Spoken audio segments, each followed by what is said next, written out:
Very good morning everyone. So I hope आप लोगों की संक्रांति वगैरह सब अच्छी रही होगी, मकर संक्रांति। और जैसा कि मैंने कहा था कि प्लीज़ ब्लेसिंग्स लेना मेरे लिए अपने घर वालों से, आप लोगों ने लिया होगा blessings. Now let's move forward. आज की क्लास थोड़ी लंबी रहेगी, आज का लेक्चर थोड़ा लंबा होगा, दोनों सीपीसी होगा और भारतीय साक्ष्य अधिनियम का। चलिए स्टार्ट करते हैं लेक्चर। देखिए, मैंने लास्ट क्लास में डिस्कस किया था कि कोई भी डॉक्यूमेंट होता है, दस्तावेज होता है, उसको साबित कैसे किया जाता है न्यायालय के अंदर। मतलब मान लीजिए एक डॉक्यूमेंट है, how would you prove that document.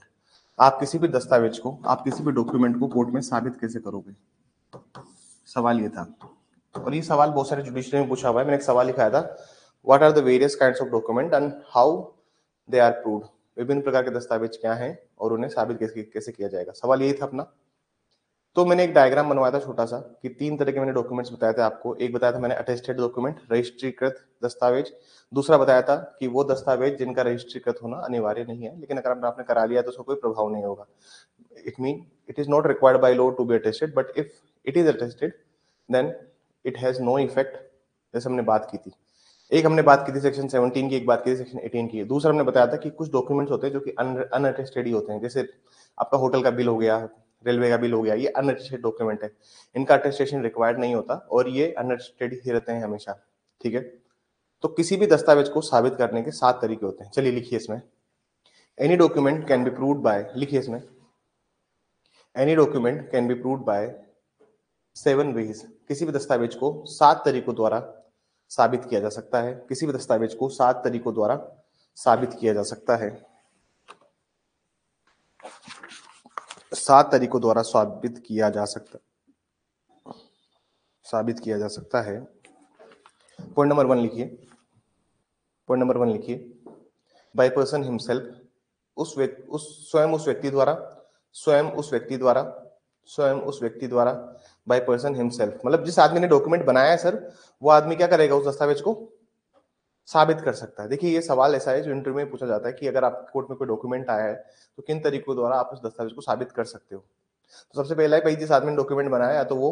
दूसरा, evidence of those person, evidence of those person, उन व्यक्तियों के साक्ष्य, उन व्यक्तियों के साक्ष्य, evidence of those person who had seen examination, who had seen examination, who had seen examination, who had seen examination, evidence of those person who had seen examination, उन व्यक्तियों के साक्ष्य द्वारा जिन्होंने जिन्होंने दस्तावेज की परीक्षा देखी है, जिन्होंने दस्तावेज की परीक्षा देखी हो, जिन्होंने दस्तावेज की परीक्षा देखी हो। मतलब मान लीजिए कोई डॉक्यूमेंट है, उसमें विटनेस नंबर पहला, विटनेस नंबर दूसरा, मतलब साक्ष्य नंबर 1, साक्ष्य नंबर 2। तो भाई साक्ष्य अगर साइन करेगा, कोई भी विटनेस अगर साइन करेगा किसी डॉक्यूमेंट के ऊपर, जैसे कोई रजिस्टर्ड डीड हुई है, क्या हुई, कोई सर कोई विलेख है जिसको रजिस्टर्ड किया गया है, सेल डीड हो गई, तो उसमें जो विटनेस लगे हैं 2 नीचे, तो उन्होंने दस्तावेज अगर साइन किया है तो उन्होंने पढ़ा तो होगा डॉक्यूमेंट को। तो वो लोग एविडेंस जिन लोगों ने उस डॉक्यूमेंट को देखा है या पढ़ा है, जिन्होंने देखा हुआ है, जिनके सामने उसकी परीक्षा हुई है दस्तावेज की, तो उन लोगों का भी आप क्या कर सकते हो सर, उनको भी प्रस्तुत करके आप उसको लेके आ सकते हो। तीसरा लिखिए, through the way of section 53, through the way of section 53, through the way of section 53, धारा 53 के अनुसार, धारा 53 के अनुसार, धारा 53 के अनुसार, through the way of section 53। इन दो हम लोग लिख रहे हैं कि डॉक्यूमेंट को प्रूव कैसे करोगे। थर्ड नंबर का लिखिए, through the way of, through the way of section 53, धारा 53 के अनुसार,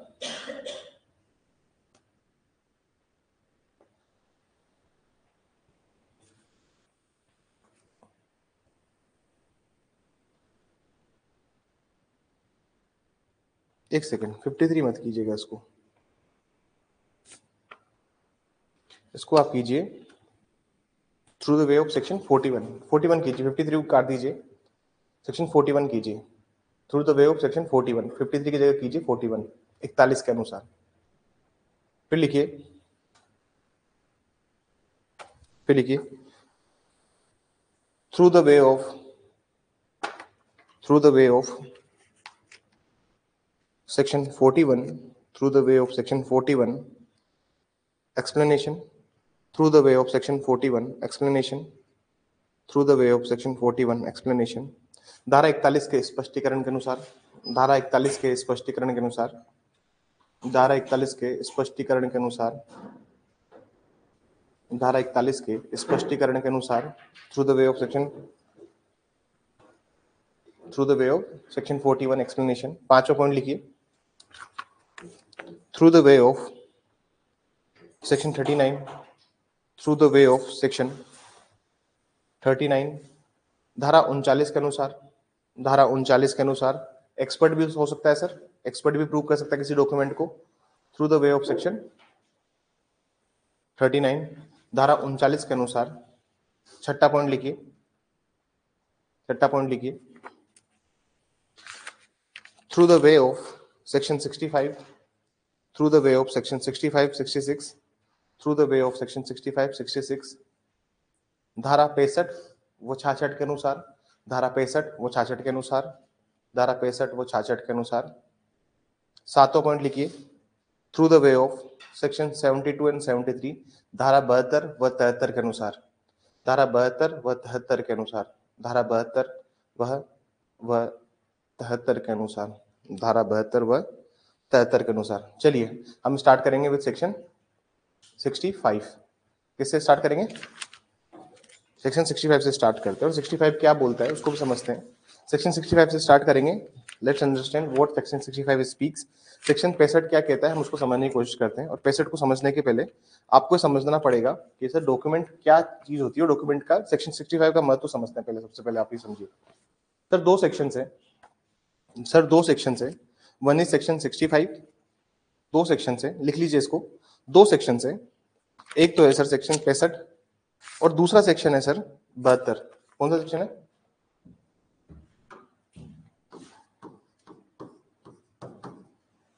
पैंसठ और 72। इनकी खास बात क्या है वो समझिए। सर 65 में तो आदमी क्या करता है, खुद ही कंपेयर कर सकता है डॉक्यूमेंट को। क्या कर सकता है? खुद ही कंपेयर कर सकता है। मान लीजिए आपने इसे कहा, आप इसे बोलते हैं कि सर मेरे दादाजी के पास में या मेरे परदादाजी के पास में महात्मा गांधी के लिखे हुए पत्र है, ठीक है। आपको कहीं से मिले, पुराने संदूक से, आपने पत्र पढ़े और आपको राइटिंग, आपने सुना तो था कि गांधी जी के मित्र हुआ करते थे मेरे परदादा। तो आपने राइटिंग को देखा, गूगल पे गए, महात्मा गांधी की हैंडराइटिंग सर्च करी, एक प्रिंट निकाला आपने और उसका क्या कंपैरिजन कर दिया खुद से। अब कोर्ट में आप चाहते हो उस लेटर को ऑक्शन करना। क्या चाहते हो? उस पत्र का आप बोली लगाना चाहते हो ताकि कुछ पैसा मिले, 2-5 लाख रुपए। क्या पता कोई गांधीज्म फिलोसॉफी में बिलीव करता हो, कोई गांधी जी की विचारधारा में बिलीव करता हो, उसको लगता है कि गांधी जी के लिखा हुआ हर एक पत्र मेरे पास होना चाहिए। हो सकते हैं कोई गांधी जी की विचारधारा से प्रेरित हो। आपने उसकी ऑक्शन करी, कोर्ट ने, किसी ने कोर्ट में चैलेंज कर दिया कि ये तो फर्जी है। आप जो खुद उसको कंपेयर कर रहे हो वो कौन सेक्शन के अंदर कर रहे हो? सेक्शन 65 के अंदर। और अगर यही कंपैरिजन अगर कोर्ट करे, तो अगर कोर्ट खुद कंपेयर करता है तो वो सेक्शन किसका यूज करता है? 72 का। मतलब कोर्ट खुद भी कंपेयर कर सकता है विदाउट अपॉइंटिंग एनी एक्सपर्ट। किसी विशेषज्ञ को नियुक्त किए बिना भी न्यायालय क्या कर सकता है sir? The court can compare, the court can compare without appointing an expert also. आज का लेक्चर थोड़ा लंबा होगा, ठीक है ना? Just give me a second, मुझे एक सेकंड दीजिए प्लीज।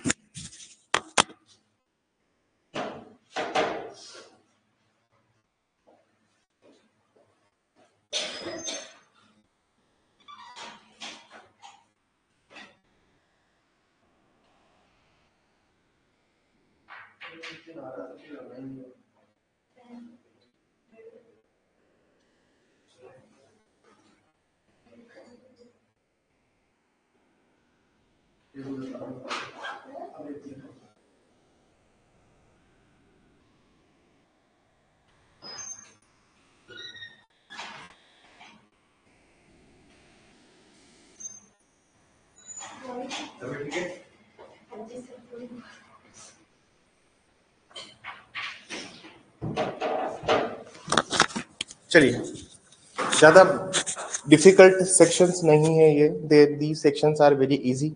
इनकी लैंग्वेज बहुत प्लेन है, ठीक है। अगर आपको साइंस की ज्यादा दिक्कत है, you can come into the evening batch also.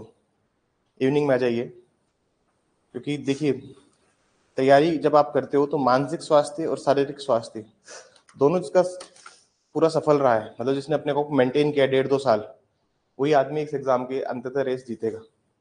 आधे टाइम बीमार रहोगे या फिजिकली वेल नहीं हो, मेंटली वेल नहीं हो, तो आप इस एग्जाम को निकालने में डिफिकल्टी आएगी।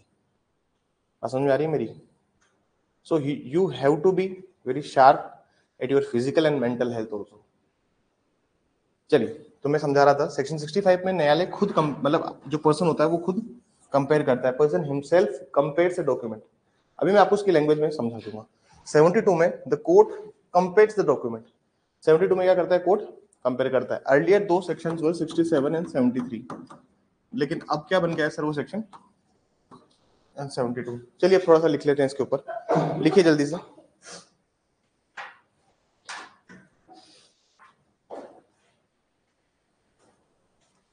If a document is alleged to be signed, लिखिए if a document is alleged to be signed, 65 में लिखिए जल्दी से।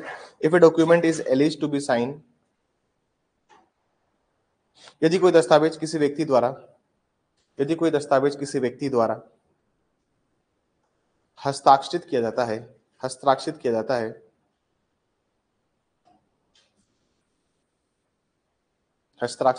है, alleged to be signed or written. If a document is alleged to be signed or written by any person, then it can be proved by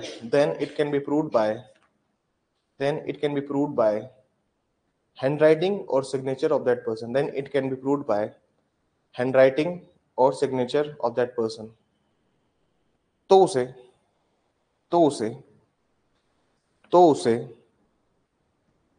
उसी व्यक्ति के हस्तलेख या हस्ताक्षर द्वारा साबित किया जा सकता है। उसी व्यक्ति के हस्तलेख या हस्ताक्षर द्वारा साबित किया जा सकता है। सेक्शन 66, सेक्शन 66, ठीक है। इसमें इतना ही पढ़ना, इसको मेंस में नहीं पूछा जाता। They haven't asked this question in mains, ये मेंस के लिए क्वेश्चन नहीं है। मेंस के लिए जो इंपॉर्टेंट है इस पार्ट से वो है प्राइमरी सेकेंडरी एविडेंस। प्राइमरी की प्रूविंग कैसे करोगे, तो प्राइमरी एविडेंस को, प्राथमिक साक्ष्य को साबित कैसे करोगे, द्वितीयक को साबित कैसे करोगे। इस बार के मेंस में वो आ चुका है, तो नेक्स्ट टाइम के मेंस में जो पूछेंगे वो प्राइमरी एविडेंस आएगा। सिंपल सी बात है, जो बहुत रॉकेट साइंस नहीं है इस चीज में। तुम भी 1-2 बार एग्जाम दोगे तो समझ जाओगे कि अगली बार क्या इंपॉर्टेंट है और सर इसको क्यों इंपॉर्टेंट बता रहे हैं। अगली बार के मेंस के लिए प्राइमरी एविडेंस इंपॉर्टेंट रहेगा, ठीक है। सेक्शन 66 लिखिए। Wherever any electronic signature, जहां कहीं भी इलेक्ट्रॉनिक हस्ताक्षर का मामला है, then it can be proved by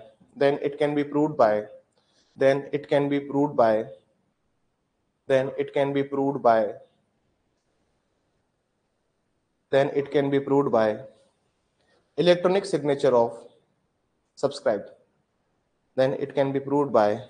Electronic signature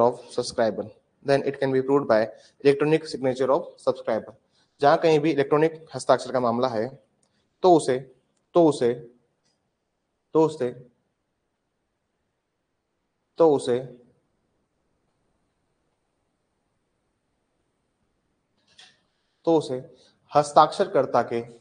हस्ताक्षरकर्ता के इलेक्ट्रॉनिक हस्ताक्षर से साबित किया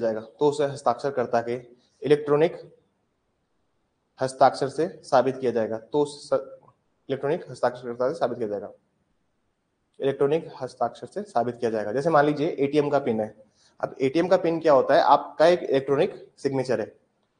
जैसे मान लीजिए आप बैंक में जाते हो और बैंक में जब ये एटीएम वगैरह नहीं आए थे तो आप क्या करते थे? बैंक में पैसे निकलाने के लिए एक स्लिप भरते थे, कैश काउंटर पे स्लिप को जमा कराते थे और वो आपके अकाउंट को चेक करके उतने पैसे आपको निकाल के दे देता था। भाई इतना पैसा आपके अकाउंट में 50,000 विड्रॉ करा रहा हूँ, तो बैंक आपको 50,000 रुपए निकाल के दे देता था।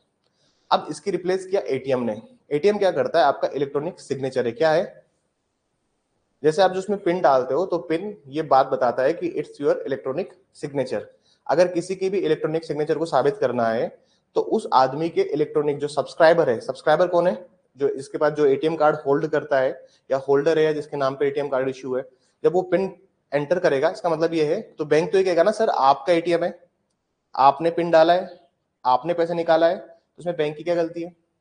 तो क्या हुआ, वो टेक्निकली इलेक्ट्रॉनिक सिग्नेचर हुआ। तो कहने का मतलब है कि अगर आपको इलेक्ट्रॉनिक सिग्नेचर साबित करना है तो सब्सक्राइबर जब इलेक्ट्रॉनिक सिग्नेचर डाल रहा है तो उसी से आप उसको क्या करोगे, साबित करोगे। ये बात समझ में आई? तो 66 इसके बारे में बोलता है कि अगर आपको इलेक्ट्रॉनिक सिग्नेचर साबित करना है तो सब्सक्राइबर के इलेक्ट्रॉनिक सिग्नेचर से ही आप उसको साबित करोगे। तो मैंने आपको बताया कि डॉक्यूमेंट्स के 7 तरीके साबित करने के, 2 तरीके वी हैव डन। ठीक है, अगला लिखिए सेक्शन 72 सेक्शन 72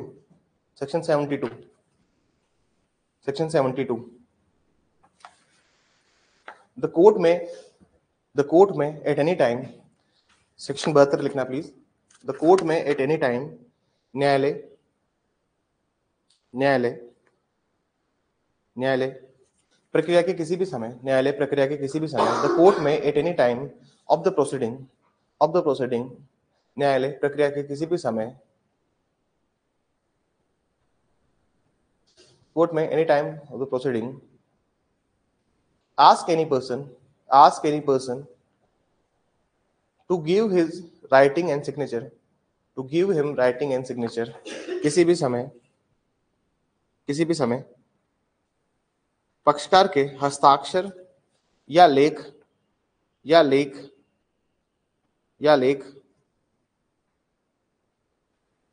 को साबित करने के लिए मंगा सकता है। हस्ताक्षर या लेख को साबित करने के लिए मंगा सकता है।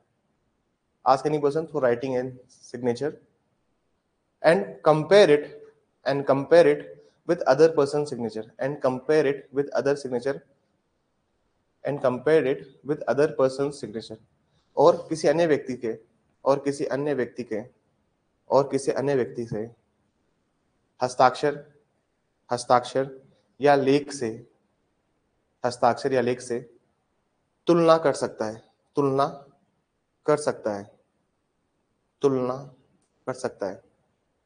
ठीक है, और ये सेम बात किस पे लग रही है सर? फिंगरप्रिंट पे भी लग रही है। किस पे लग रही है? लिख लीजिए, एक लाइन लिख लीजिए, These provisions also apply to fingerprinting also. ये प्रावधान अंगुली छापों पर भी लागू होते हैं। ये प्रावधान अंगुली छापों पर भी लागू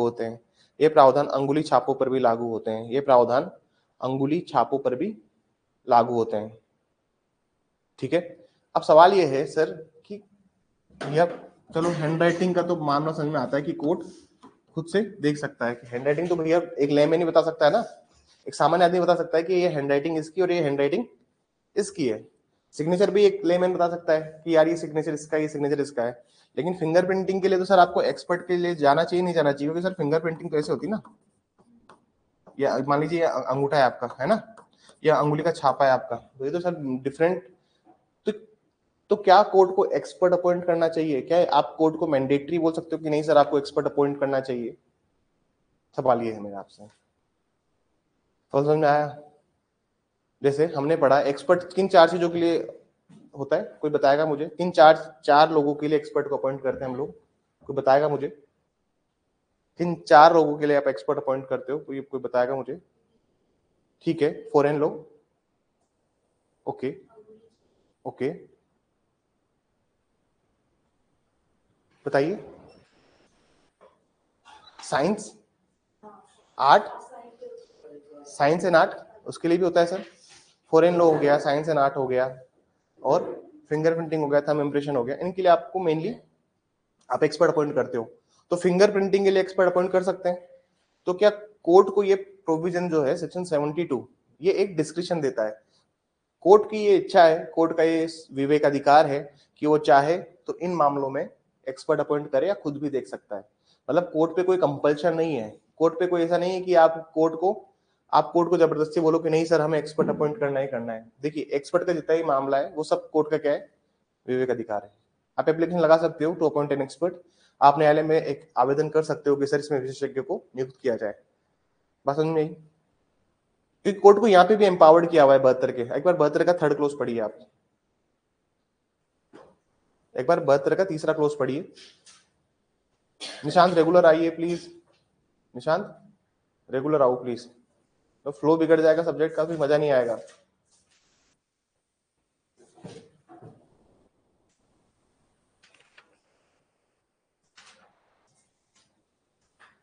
केस का नाम लिखिए, Murari Lal versus state of MP.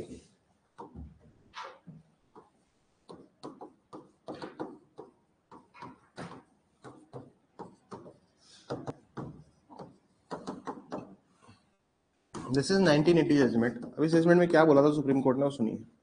Supreme court ने इस बारे में बोला कि देखिए, ये आर्गुमेंट था कोर्ट के सामने कि जब आप हैंडराइटिंग कंपेयर कर रहे हो तो कोर्ट को क्यों ना एक्सपर्ट अपॉइंट करना चाहिए या नहीं करना चाहिए। कोर्ट ने क्या कहा, क्योंकि देखिए 72 जो है ना भारतीय साक्ष्य अधिनियम का जो सेक्शन 72 है, ये कोर्ट को एम्पावर करता है कि कोर्ट भी चाहे तो खुद से तुलना कर सकता है दो चीजों की। बात समझ में आई? अब जब कोर्ट तुलना कर सकता है तो फिर एक्सपर्ट की क्या जरूरत है। तो इस केस में इसी पॉइंट्स पे आर्गुमेंट्स हुए कि जब कोर्ट ही कर सकता है सब कुछ तुलना, तो फिर आपने सेक्शन 39 में, जो पहले 45 हुआ करता था 1872 वाले एक्ट का, तो 39 में जब आपने बताया हुआ है कि फिंगर प्रिंटिंग और हैंड राइटिंग के लिए you can appoint an expert, तो फिर इसकी क्या नीड है, इसकी क्या जरूरत है। बात समझ में आई? Are you getting my point? Point ये था इस केस के अंदर कि जब सब कुछ ही आप कर सकते हो तो फिर एक्सपर्ट की क्या जरूरत होगी। और मुरारी लाल वाले केस में इसी बात को बोला गया, तो लिखिए प्लीज इसमें। The main argument was in this case was, इस मामले में बहस का मुख्य मुद्दा ये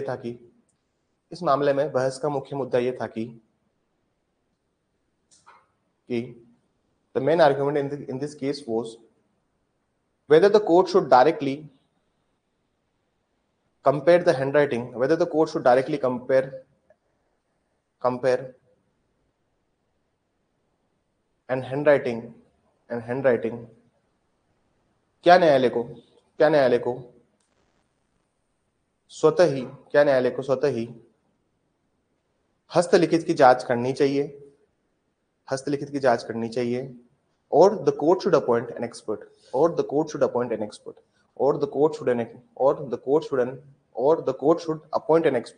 या न्यायालय को विशेषज्ञ की सहायता लेनी चाहिए, क्वेश्चन मार्क लगा देना, और the court should appoint an expert, question mark लगा दीजिएगा please.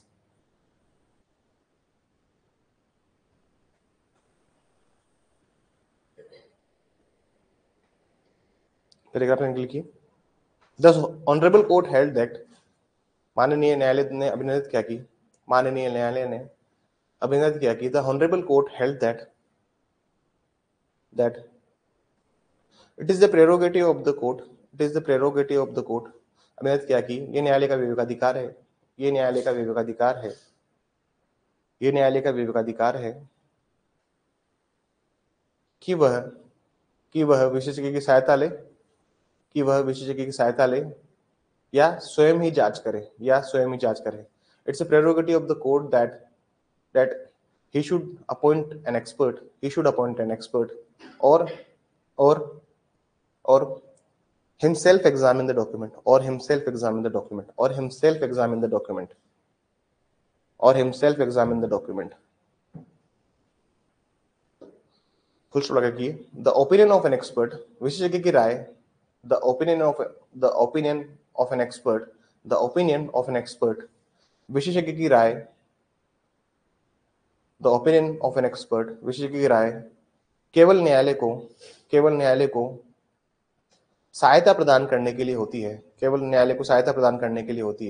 The opinion of an expert is only to provide aid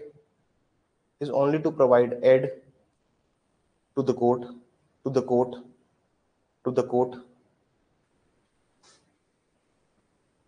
and the ultimate decision should be taken by the court only, और अंततः फैसला न्यायालय का ही होगा,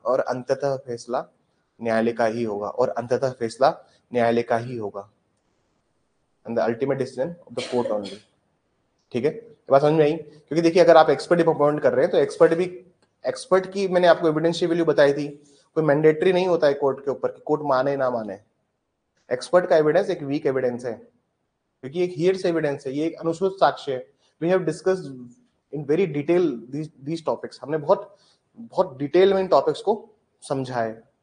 एक्सपर्ट क्या होता है, उसका क्या काम है, we have discussed a lot more in these topics. So I don't think कि एक्सपर्ट को मेरे को यहाँ पे और डिस्कस करना चाहिए, क्योंकि एक्सपर्ट में हमने ऑलरेडी समझा है, विशेषज्ञ के साक्ष्य को हमने ऑलरेडी समझा हुआ है क्लास में। चलिए आगे चलते हैं।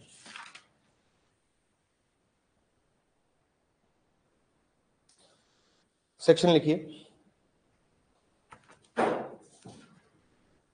सेक्शन 73, धारा 73, धारा 73, धारा 73। Wherever there is a digital signature, wherever there is a digital signature, जहां कहीं भी इलेक्ट्रॉनिक हस्ताक्षर का मामला है, जहां कहीं भी इलेक्ट्रॉनिक हस्ताक्षर के सत्यापन का मामला है, जहां कहीं भी इलेक्ट्रॉनिक हस्ताक्षर के सत्यापन का मामला है, wherever there is a digital signature and it's proving by following persons, and it's proving by following persons, मामला है, सत्यापन का मामला है, तो निम्नलिखित व्यक्ति द्वारा सत्यापित किया जाएगा, तो निम्नलिखित व्यक्तियों द्वारा सत्यापित किया जाएगा, तो निम्नलिखित व्यक्तियों द्वारा सत्यापित किया जाएगा, तो निम्नलिखित व्यक्तियों द्वारा सत्यापित किया जाएगा। Point number 1, point number 1 himself, point number 1 himself, point number 1 himself, स्वयं उस व्यक्ति द्वारा, स्वयं उस व्यक्ति द्वारा, स्वयं उस व्यक्ति द्वारा, हिमसेल्फ। पॉइंट नंबर 2 लिखिए, कंट्रोलर, कंट्रोलर नियंत्रक, नियंत्रक। पॉइंट नंबर 3 लिखिए, प्रमाणकर्ता प्राधिकारी द्वारा, प्रमाणकर्ता प्राधिकारी द्वारा, by certifying authority, by certifying authority, by certifying authority, by certifying authority, by certifying authority.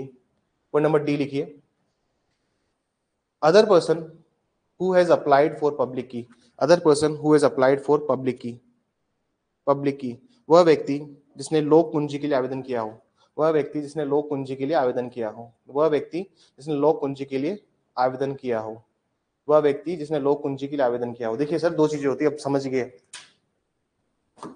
अब आप समझोगे इलेक्ट्रॉनिक सिग्नेचर का और डिजिटल सिग्नेचर का अंतर, इलेक्ट्रॉनिक हस्ताक्षर और डिजिटल हस्ताक्षर में अंतर समझिए। मान लीजिए आपका एक एटीएम है, क्या है आपका, मान लीजिए आपका क्या, मैं एक एग्जांपल देता हूँ, एक आदमी का एटीएम है, 2 मिनट में समझ में आ जाएगा पूरा, ध्यान रखिएगा जब। सर एक आदमी है, उसके पास एक एटीएम है, इसने अपनी वाइफ है, मैं इसको एज वाइफ लिख दूं, AW एज वाइफ, एक ही पत्नी, ये सर इसकी बैंक में आपने देखा होगा बेनिफिशियरी होते हैं ना सर, भाई कल को इसको कुछ हो गया तो फिर किसका अकाउंट होगा, AW उसके नाम पे आ जाएगा। अब सर इसके अकाउंट में बहुत सारा पैसा पड़ा था, हमने इलेक्ट्रॉनिक सिग्नेचर की बात करी थी, किसके अंदर, धारा 66 के अंदर करिए, किसके अंदर करिए, 66 में समझा। तो मैंने आपको बताया था कि सर 66 में वो वही व्यक्ति कर सकता है जिसके पास में इलेक्ट्रॉनिक सिग्नेचर है, ठीक है। लेकिन मान लीजिए इस आदमी का गेम ओवर हो गया, आदमी एक्सपायर हो गया, अब डिजिटल सिग्नेचर की हम बात कर रहे हैं, भैया अकाउंट से पैसा तो निकलाना पड़ेगा ना।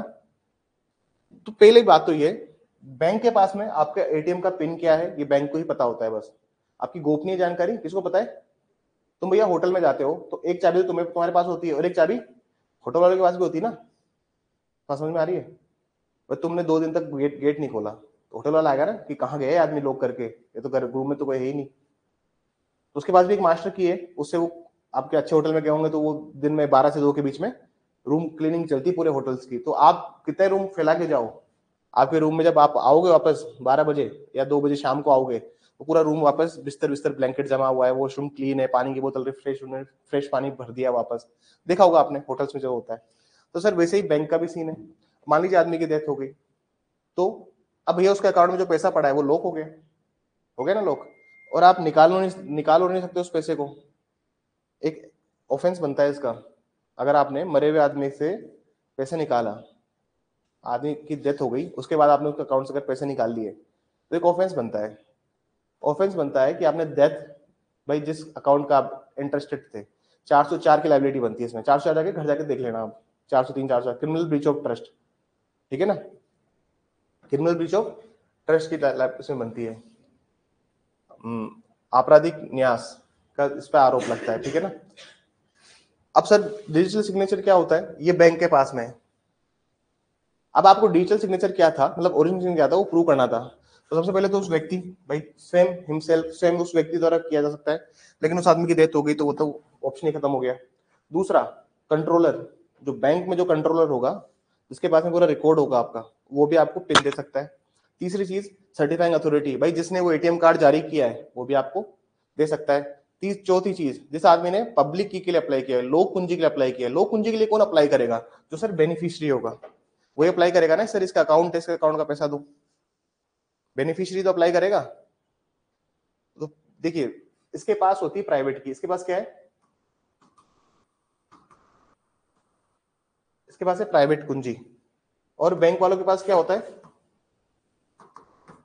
पब्लिक की। अब जिसके पास प्राइवेट की थी उस आदमी की तो डेथ हो गई, तो अब जो बेनिफिशियरी है वो क्या कर रहा है सर? बेनिफिशियरी पब्लिक की के लिए अप्लाई कर रहा है ना। जो पब्लिक की किसके पास है? उन लोगों के पास है जिन्होंने वो एटीएम कार्ड को जारी किया था। बात समझ में आई कि डिजिटल सिग्नेचर और इलेक्ट्रॉनिक सिग्नेचर क्या है? इलेक्ट्रॉनिक सिग्नेचर जो होता है उस आदमी के पास होता है जो आदमी सब्सक्राइबर होता है, जो आदमी हस्ताक्षर करता होता है, उसके पास इलेक्ट्रॉनिक सिग्नेचर होता है। डिजिटल सिग्नेचर वो होता है जो कि अथॉरिटी अपने पास रखती है। बात समझ में आई? चारों पॉइंट समझ, देखो समझोगे तो तुम्हें याद हो जाएगा इलेक्ट्रॉनिक सिग्नेचर क्या है, डिजिटल सिग्नेचर क्या है। अब बिना समझे इसको या तुम याद करने की कोशिश करो, तुम कभी जिंदगी में याद नहीं कर पाओगे। 3 नंबर में पूछा जा सकता है सवाल, पूछा नहीं गया आज तक, but they can certainly be asked, क्योंकि अब मेंस में वो क्वेश्चंस टारगेट किए जा रहे हैं जो कभी नहीं पूछे गए। आप पेपर अभी आया नहीं है, जब भी चॉइस का पेपर अपलोड होगा मैं सबसे पहले मैं उसके लिए बेताब हूँ। चॉइस वाले पेपर के लिए I am very excited to see क्या हुआ उस पेपर में। ये बात समझ में आई? अरे ये बात क्लियर है बिल्कुल? 71 करिए, चलो 71 आइए।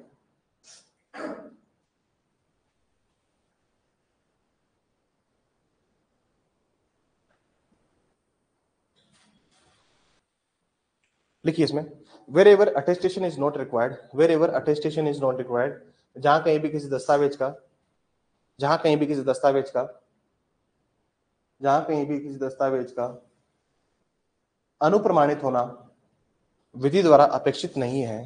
wherever attestation is not required by law, wherever attestation is not required by law, जहां कहीं भी किसी दस्तावेज का अनुप्रमाणित होना विधि द्वारा अपेक्षित नहीं है,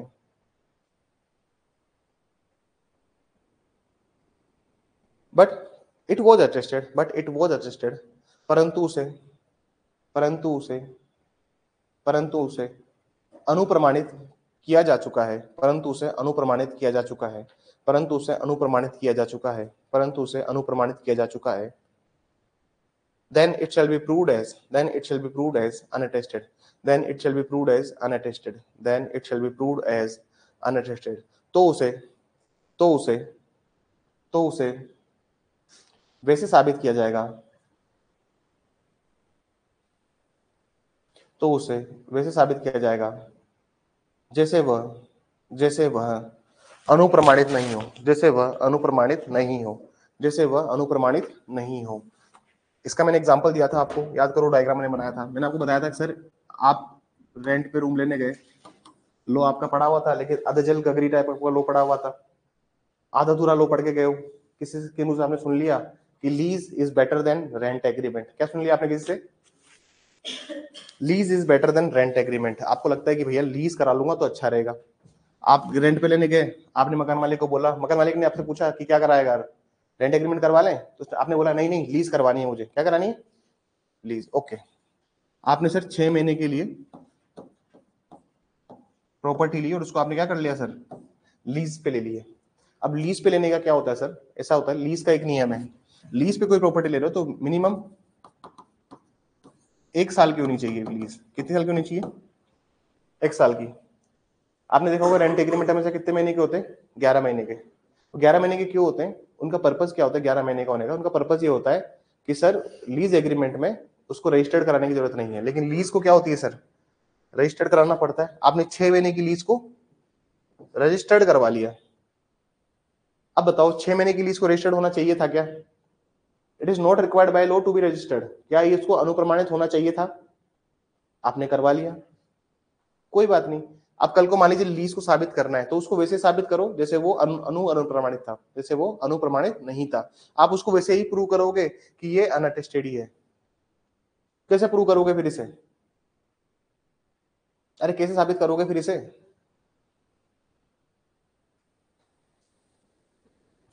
कैसे साबित करोगे? सुबह सुबह क्लास में सबसे पहला टॉपिक ये पढ़ाया है। अरे भाई कोई डॉक्यूमेंट था जिसको रजिस्टर्ड करने की जरूरत नहीं थी, एक दस्तावेज है जिसको अनुप्रमाणित होने की आवश्यकता नहीं थी, फिर भी आपने उसको रजिस्टर्ड करवा लिया, अब उसको साबित कैसे करोगे?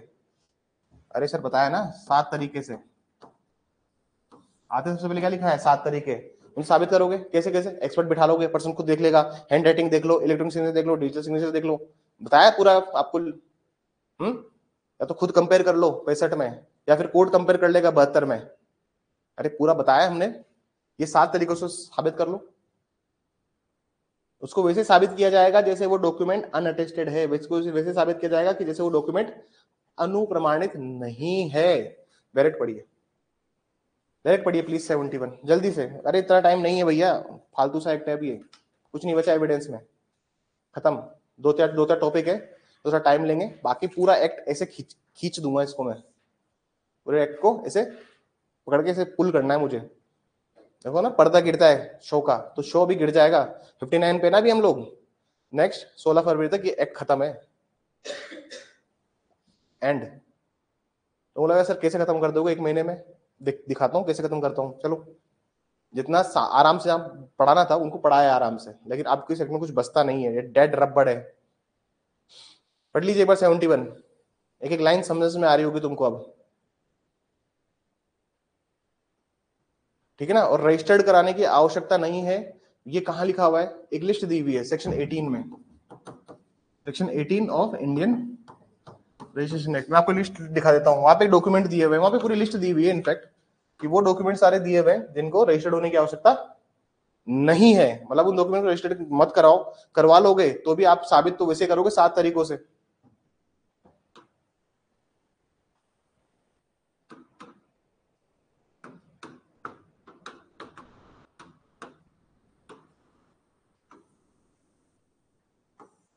चलिए पीडीएफ देख लीजिए इसका, जल्दी से देख लीजिए।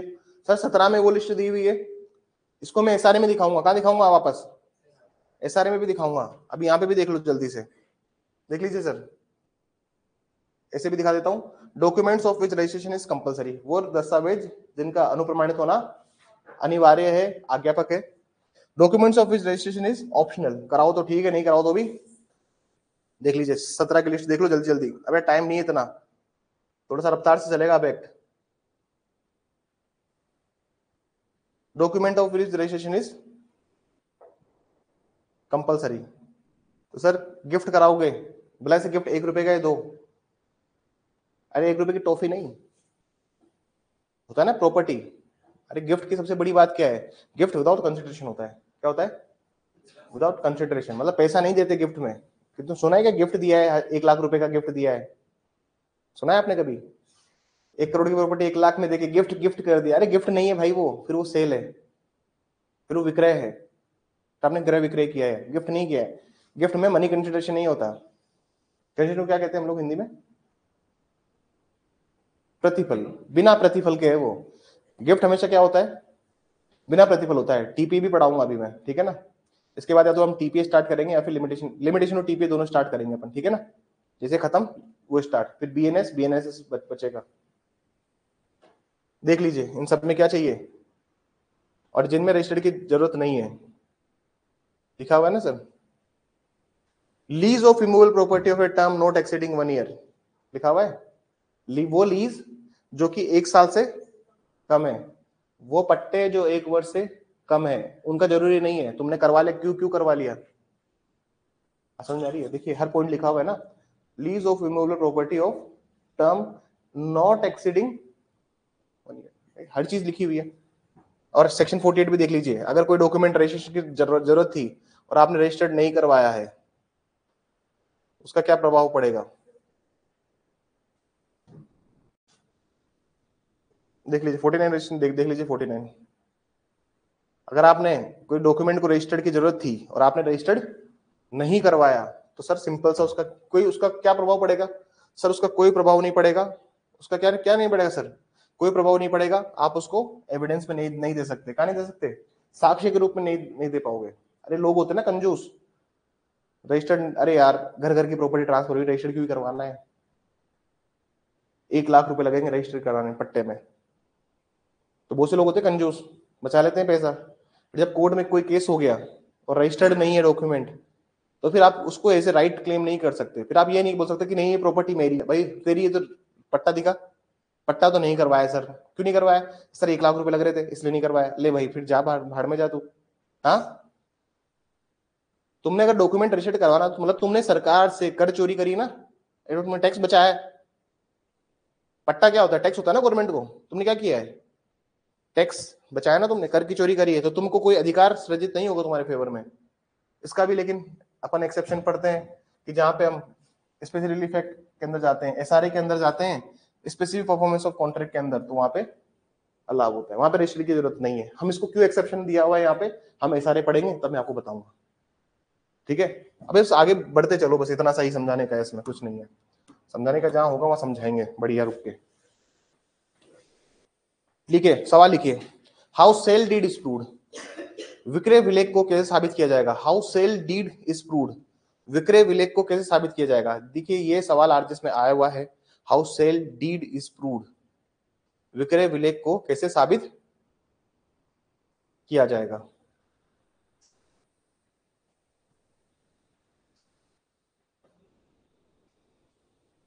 समझ में तो आ रहा है ना? थोड़ा तेज चल रहे हैं हम। अरे समझ में आ रहा है ना? पकड़ पा रहे हो? स्लो करूं? स्लो आ रहा है ना? इसमें समझने वाली क्या बात है, तो इजी सी टॉपिक है। हाँ, समझ समझ से चलो, और क्या इसमें अगर रुकेंगे तो फिर सबसे टाइम टेकिंग है टॉपिक 93-94 में, वहां पे बहुत समय लूंगा मैं। वहां पे मतलब समझ लीजिए आप 2-2 ढाई घंटे सिर्फ एक सेक्शन का सब हेडिंग समझ में चला जाएगा, उतना टाइम टेकिंग टॉपिक्स है वो। तो ये बीच का जो अध कचरा है इसको निकालो आगे। ठीक है, हाउ सेल डीड प्रूव। भैया आपने क्या किया है, तुमने एक मकान खरीदा जयपुर के मानसरोवर में। ये सर कहाँ खरीदा मकान? कोई मकान मानसरोवर में, पथ का नाम बताओ मुझे। रजत पथ है ना? मान लीजिए रजत पथ पर आपने एक घर खरीदा, ठीक है। और जैसे घर खरीदा, आपने घर खरीदा, इसकी आपने सेल डीड बनवाई, पूरा डीड बनाई, इसको रजिस्टर्ड किया, ठीक है ना। एक मैंने सिग्नेचर कर दिया, एक हमने मृदुल से सिग्नेचर करवा लिया। हम दो लोगों ने सर क्या कर दिया, इस पे सिग्नेचर कर दिया, और यहाँ पे बता दिया कि मकान नंबर सो एंड सो इस फलाना आदमी के नाम किया जाता है। ठीक है, मान लीजिए निशांत के नाम कर दिया मकान। निशांत बोले सर मैं तो जानते नहीं शहर में किसी को, आप चलिए अटेस्टेड विटनेस बनने के लिए।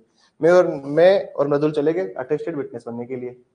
कल को मान लीजिए हेमराज आते हैं पिक्चर पे, और हेमराज आके बोलते हैं कि सर ये मकान ऑलरेडी मैंने खरीदा हुआ है, इसके ऊपर ऑलरेडी क्या किया है मैंने, इसके ऊपर ऑलरेडी मेरा एग्रीमेंट टू सेल है, और मैंने इसके लिए क्या है सर, मेरा एग्रीमेंट टू सेल, मतलब मैंने ऑलरेडी विक्रय का करार किया हुआ है इस मकान के लिए। और ये मकान जो हमने जिससे खरीदा उनका नाम था कविता। तो कविता ने टेक्निकली क्या किया था सर, हेमराज के साथ एग्रीमेंट टू सेल करके इससे 1 करोड़ रुपए ले लिए। और ये मकान जब हमने इससे खरीदा तो हमने इस मकान के 3 करोड़ रुपए दिए। बात समझ में आई? हेमराज कहता है कि सर ये मकान मेरा है, इसका तो मैंने एग्रीमेंट टू सेल किया हुआ है 4 महीने पहले, आप ये मकान खरीद के दे सकते हो। अब सवाल आके फंस गया यहाँ पे। केस जो हुआ, हेमराज ने केस किया वर्सेस, पहले तो सबसे पहले कविता के अगेंस्ट, फिर ये मकान किसने खरीदा था, निशांत ने। दोनों के खिलाफ सर केस फाइल कर दिया। हम रिटर्न स्टेटमेंट में, लिखित कथन में ये बोल रहे हैं कि ये मकान किसका है, हमारा है। अब सवाल ये है कि अब ये सेल डीड बनी है, इसको साबित कैसे करोगे? पीछे समझ में आई? सर आज के 6 महीने पहले, दोबारा कहानी सुन लीजिए, आज के 6 महीने पहले हेमराज और कविता का एक एग्रीमेंट हुआ था, ये मकान मैं आपको बेचूंगी, 3 करोड़ रुपए की वैल्यूएशन है मकान की। एग्रीमेंट टू सेल के टाइम पे हेमराज ने 1 करोड़ रुपए दिया था, लेकिन आप सर पैसा लाए नहीं, 2-3 महीने तक वेट किया इसने। फिर इसने क्या किया, वो मकान, इसको पैसों की जरूरत थी तो इसने मकान हमें बेच दिया। ना समझना, समझने की कोशिश कीजिएगा। मकान हमारे पास आ गया, कल को हेमराज कहता है कि ये मकान कैसे बेच सकती है, मकान तो मेरा था, मैं थोड़ा घर में शादी थी, फंस गया, मैं आया नहीं। इसने केस कर दिया कि ये मकान मेरा है, और इसने एफआईआर भी दर्ज करवा दी, एफआईआर भी दर्ज करा दी अगेंस्ट कविता और निशांत, 420 की, 420 की एफआईआर दर्ज करा दी, फ्रॉड किया है। बात समझ में आई? क्या क्या केस है? अब सिविल मैटर बन चुका है और क्रिमिनल भी बन चुका है पार्शियली। अब हमें क्या करना है, सेल डीड को प्रूव करना है, ये विक्रय विलेख को साबित करना है कोर्ट के अंदर कि भैया साबित कैसे करेंगे। सबसे बड़ी बात तो ये है ना, यहां पर काम आते हैं अटेस्टेड विटनेस, यहाँ पे अनुप्रमाणित साक्षी काम आते हैं। भाई जिस विटनेस ने उसको अटेस्ट करते हुए देखा है, रजिस्टर को अटेस्ट होते देखा है, उसका यहाँ पे काम है, उसका रोल है। अब हम उसकी बात करेंगे, तो प्लीज हेडिंग डालिए, कहानी समझते हुए चलिए और आगे बढ़ते रहिए। 67 हेडिंग डालिए, 67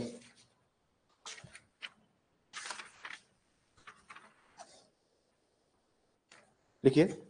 wherever there is a document which must be attested by law, wherever there is a document which must be attested by law, जहां कहीं भी कोई दस्तावेज है, जहां कहीं भी कोई दस्तावेज है,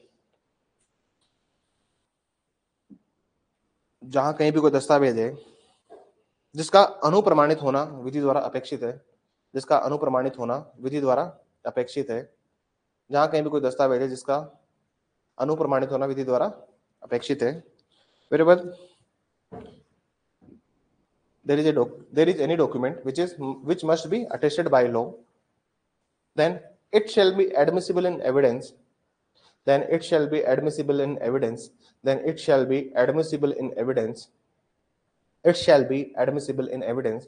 तो उसे केवल साक्ष्य में तभी ग्राह्य किया जाएगा, तो उसे केवल साक्ष्य में तभी ग्राह्य किया जाएगा, तो उसे केवल साक्ष्य में तभी ग्राह्य किया जाएगा, then it shall be admissible only in evidence when at least one attesting witness, when at least one attesting witness, जब कम से कम एक अनुप्रमाणक साक्षी, जब कम से कम एक प्रमाणक साक्षी,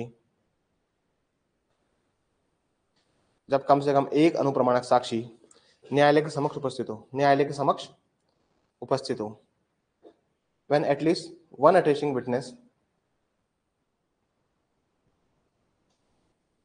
present before the court, present before the court and give evidence, and give evidence, न्यायालय के समक्ष उपस्थित हो और साक्ष्य न्यायालय को दे, और साक्ष्य न्यायालय को दे, और साक्ष्य न्यायालय को दे, और साक्ष्य न्यायालय को दे, और साक्ष्य न्यायालय को दे।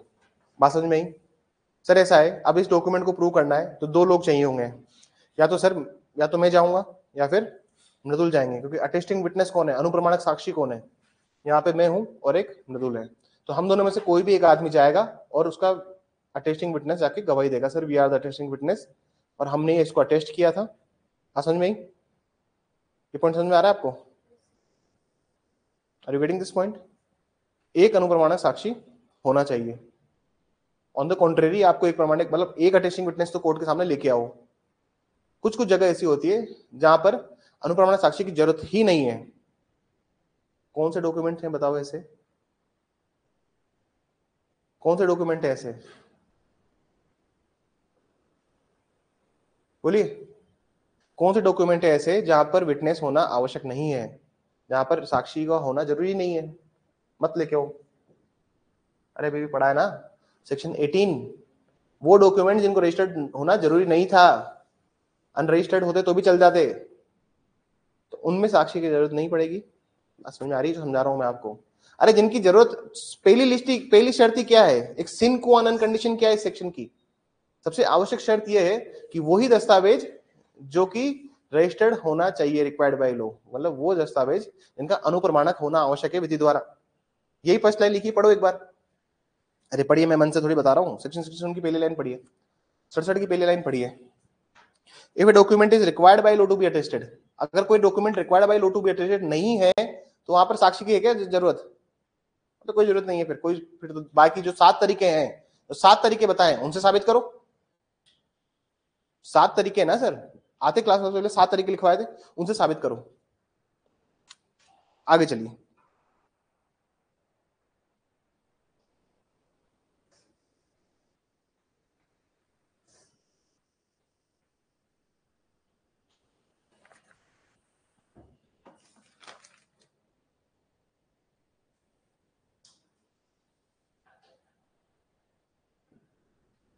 ठीक है, इसका एक्सेप्शन लिखिए। दिस जनरल रूल, ये सामान्य नियम निम्नलिखित पर लागू नहीं होता। ये सामान्य नियम निम्नलिखित पर लागू नहीं होता। ये सामान्य नियम निम्नलिखित पर लागू नहीं होता। This general rule does not apply on following, does not apply on following. Point number 1 लिखिए।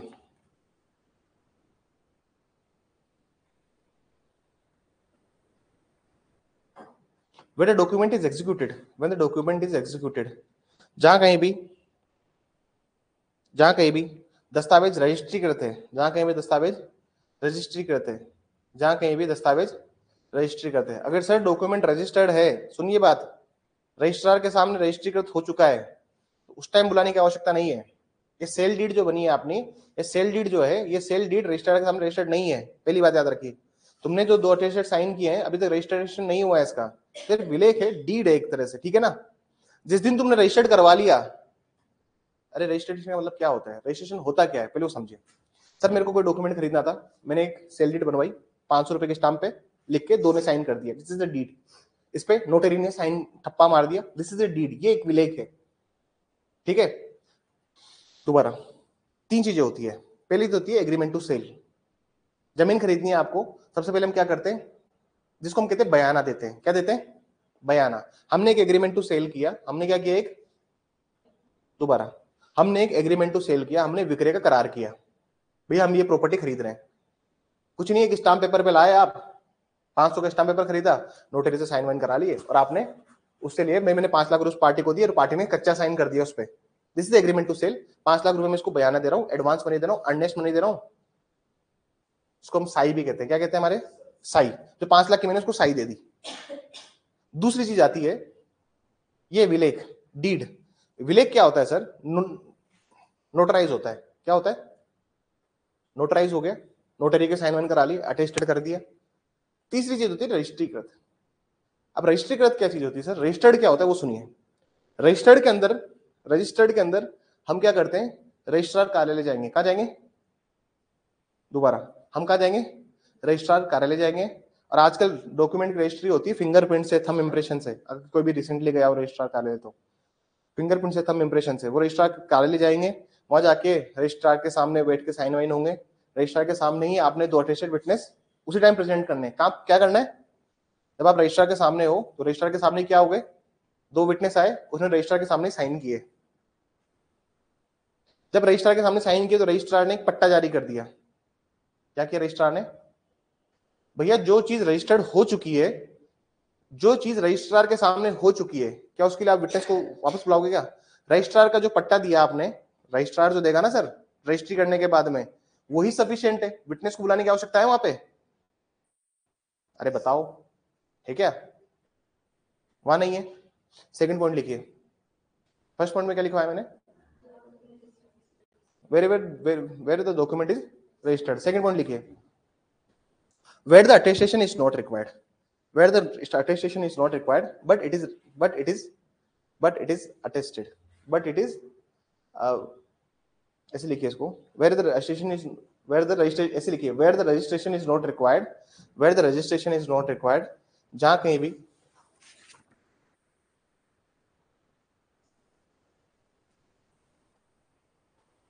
भी निष्पादन होना, ऐसे लिखिए, निष्पादन होना नहीं, जहां कहीं भी दस्तावेज का रजिस्ट्रीकृत होना अनिवार्य नहीं है, जहां कहीं भी दस्तावेज का रजिस्ट्रीकृत होना अनिवार्य नहीं है, परंतु वो रजिस्ट्रीकृत हो, ब्रैकेट में लिखना section 18 of Indian registration act, section 18 of Indian registration act, where the registration is not required but it is registered, bracket में लिखेगा section 18 of Indian registration act 1908, bracket में लिखेगा भारतीय रजिस्ट्रेशन अधिनियम, भारतीय रजिस्ट्रेशन अधिनियम 1908। समझ में आई 2 point?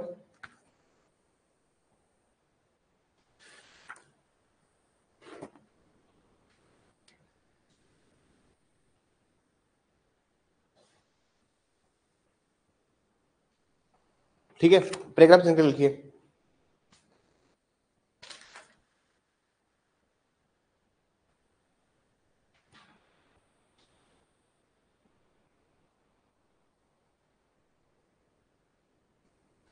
Where the execution of document, third point लिखिए, where the execution of document where the execution of document is specifically denied, जहां कहीं भी किसी दस्तावेज का निष्पादन, विनिर्दिष्टतः प्रत्याख्यान किया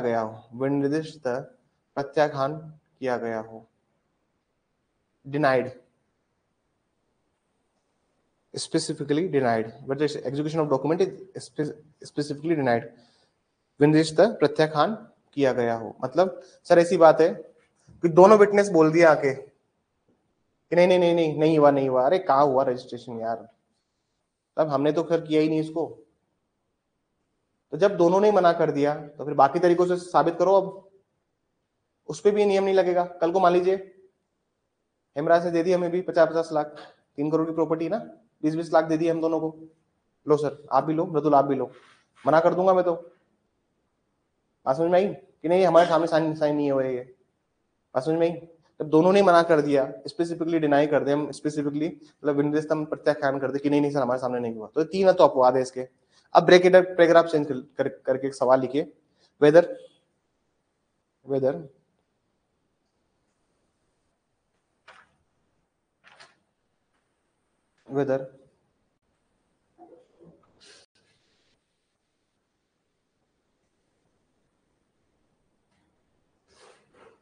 ऐसे लिखिए, how the will is proved,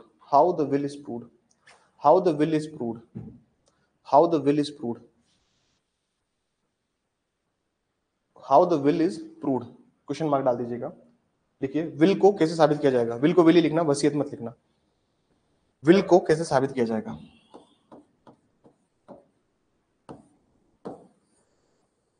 will को कैसे साबित किया जाएगा?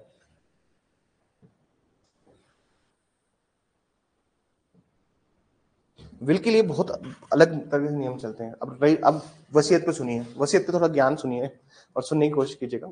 वसीयत क्या होती है, विल क्या होता है? इसको हम बोलते हैं टेस्टामेंट्री सक्सेशन, वसीयती उत्तराधिकार। क्या बोलते हैं इसे?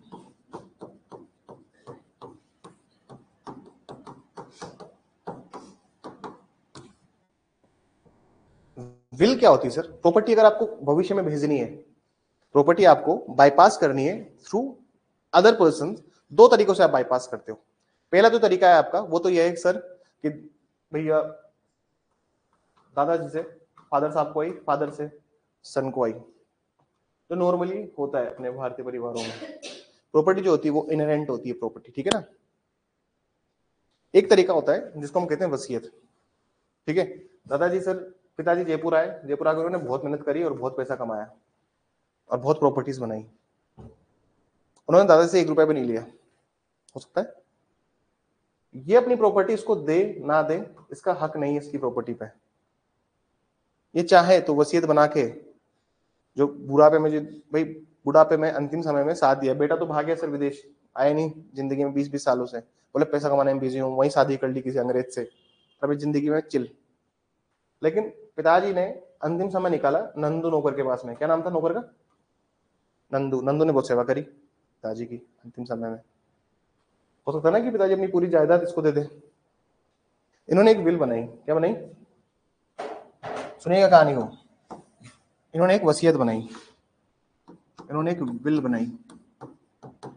विल के 2 इंपैक्ट हो सकते हैं, एक होती है रजिस्टर्ड, एक होती है रजिस्ट्रीकृत, एक होती है अरजिस्ट्रीकृत, ठीक है ना। एक विल रजिस्टर्ड करी थी, एक विल अनरजिस्टर्ड नहीं थी। ऐसा है सर, विल मान्य कौन सी होगी, किसका ज्यादा वेटेज है? ऑब्वियसली रजिस्ट्रीकृत विल को ज्यादा मान्यता होती है, ठीक है।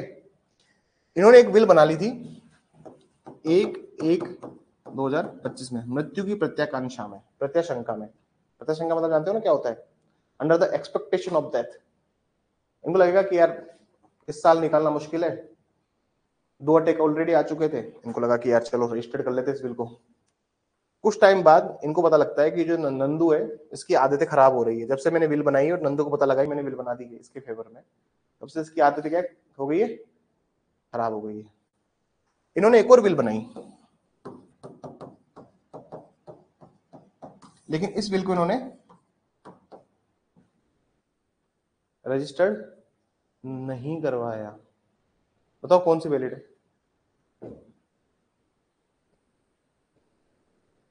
बताओ कौन सी वैलिड है? बाद वाली। कौन सी वैलिड होगी? बाद वाली। देखिए विल जो होती है, विल के लिए बहुत अलग कंसेप्ट लगते हैं। विल का सिद्धांत सिंपल से समझ लीजिए कि आपकी विल, आपकी वसीयत जो रजिस्टर्ड है उसका वेटेज ज्यादा है, बात समझना। लेकिन अगर समहाउ पार्टी प्रूव कर देती है कि ये विल इस तारीख को बनी है और ये विल इस तारीख को बनी है, जब भी कोई आदमी विल बनाएगा सबसे पहले उस पर डेट लिखेगा।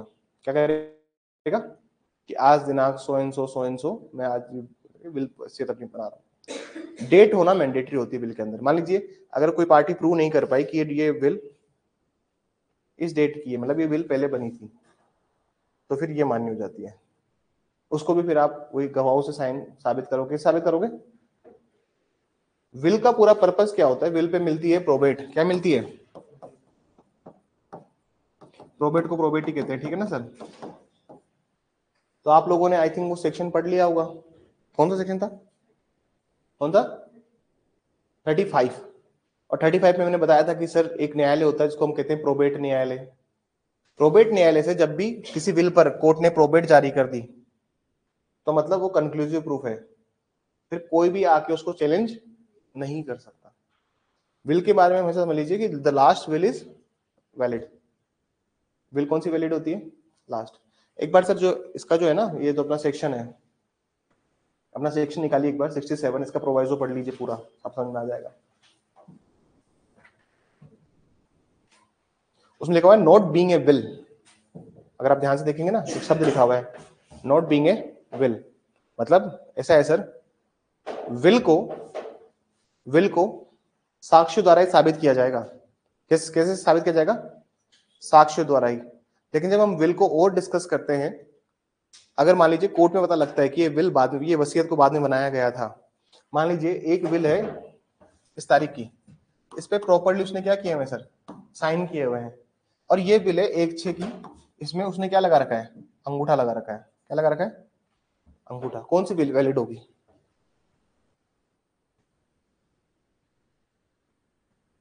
बात ये नहीं है, आदमी के मरने के बाद भी डेड बॉडी से ऐसे हाथ निकाल के कागज पे टिकवाया जा सकता है। याद रख लेना हमेशा। भाई जो आदमी पढ़ा लिखा है वो आदमी ने साइन किया है। देखिए कोर्ट में जब बिल चैलेंज होती है तो कुछ ग्राउंड्स पे होती है कि जब उसने बिल बनाई थी क्या वो मेंटली अपने उस कंडीशन में था, क्या वो मेंटली कैपेबल था टू डिसाइड वेदर द, क्या वो बिल जो बना रहा है क्या वो मानसिक रूप से स्वस्थ था। सामने पार्टी इसी ग्राउंड पे चैलेंज करती है कि उसने जब बिल बनाई थी ही वाज वेरी ओल्ड, लेकिन जब वो बिल उसने रजिस्टर्ड करके बनाई थी तो उस टाइम उसने होश हवास से बनाई थी। समझ आ रही है आपको? एक में साइन नहीं है तो साइन क्यों नहीं किए? बहुत सारी चीजें चैलेंज हो जाती है। तो विल के ऊपर बहुत डिबेट है, लेकिन विल हमारे उसमें नहीं आता, ज्यादा पूछते भी नहीं है इसको। लेकिन विल के ऊपर क्या है सर? विल के ऊपर बहुत बड़ी डिबेट है। डिबेट इसलिए होती है विल के ऊपर क्योंकि विल को आप स्ट्रांगली तो तभी माना जाता है जब उसको रजिस्टर्ड हो और वो साक्ष्यों से साबित की जाए। असल में विल का रजिस्ट्रेशन होना चाहिए। सेक्शन 17 निकालेंगे एक बार अपन, इसका नहीं। अरे यार तुम लोग कब समझोगे रे मुझे? कब समझोगे? इसमें होगा क्या रजिस्ट्रेशन होना चाहिए? देख लेते इसमें दिया हुआ है क्या, मुझे भी नहीं पता। Let's see. क्योंकि इन्होंने एक्सेप्शन का भी एक्सेप्शन बना दिया है, तो देखो उसमें एक्सेप्शन का भी क्या बनाया, प्रोवाइजो के अंदर भी, परंतु के अंदर भी विल को अलग से नॉट बीइंग ए विल लिखा है, वसीयत शामिल नहीं है। तो एक्सेप्शन का एक्सेप्शन क्या बन जाता है? रूल। अपवाद का अपवाद क्या है? नियम। चलो यार देख लेते हैं।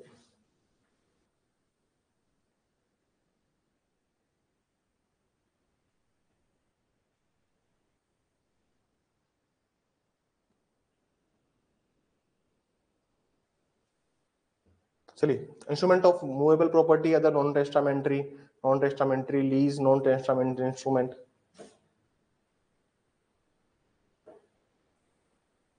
विल को इन्होंने यहाँ पे स्थान दिया होगा क्या?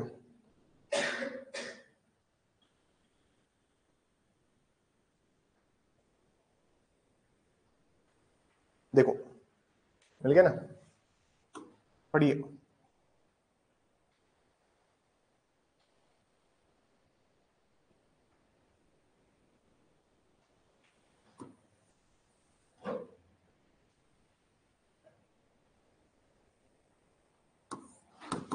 ₹100 से ऊपर कोई भी राइट क्रिएट कर रहे हो, ₹100 से ऊपर क्या कर रहे हो सर? कोई भी अधिकार का सृजन कर रहे हो। ₹100 के ऊपर की प्रॉपर्टी ट्रांसफर करो। विल तो सर ₹100 के ऊपर की प्रॉपर्टी होगी ना। इन्होंने विल को स्पेसिफिकली लिखा नहीं है क्योंकि इट्स अ डिबेटेबल टॉपिक कि विल रजिस्टर्ड होनी चाहिए। बात समझ में आ रही है? वसीयत एक बहुत ज्यादा डिबेटेबल टॉपिक है विल, लेकिन विल क्या रजिस्टर्ड होना चाहिए नहीं होना चाहिए, तो आप उसमें बोलो सर रजिस्ट्रेशन इज रिक्वायर्ड। उसको साबित भी वैसे ही किया जाएगा जैसे सेक्शन हमारा क्या बोलता है 67 बोलता है, वैसे उसको साबित करना है। अगर रजिस्टर्ड है तो एटलीस्ट 1 ले आओ। If it is not registered then last one will is valid. तो कहीं पे आपको दिख जाए तो मुझे भी दिखा देना। दिख रहा है कहीं पे? बस इसमें एक ही पॉइंट ये समझ लीजिए, any document other document specified 1A भी देख लेते हैं। 1A में क्या है भाई? 1A में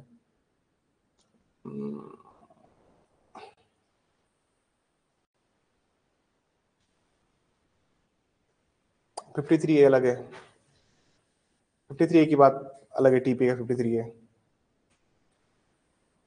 बात समझ में आई?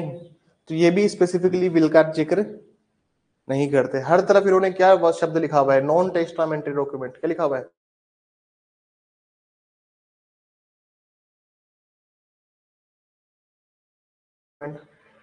Non testamentary document. Non testamentary मतलब होता है निर्वसतीय उत्तराधिकार।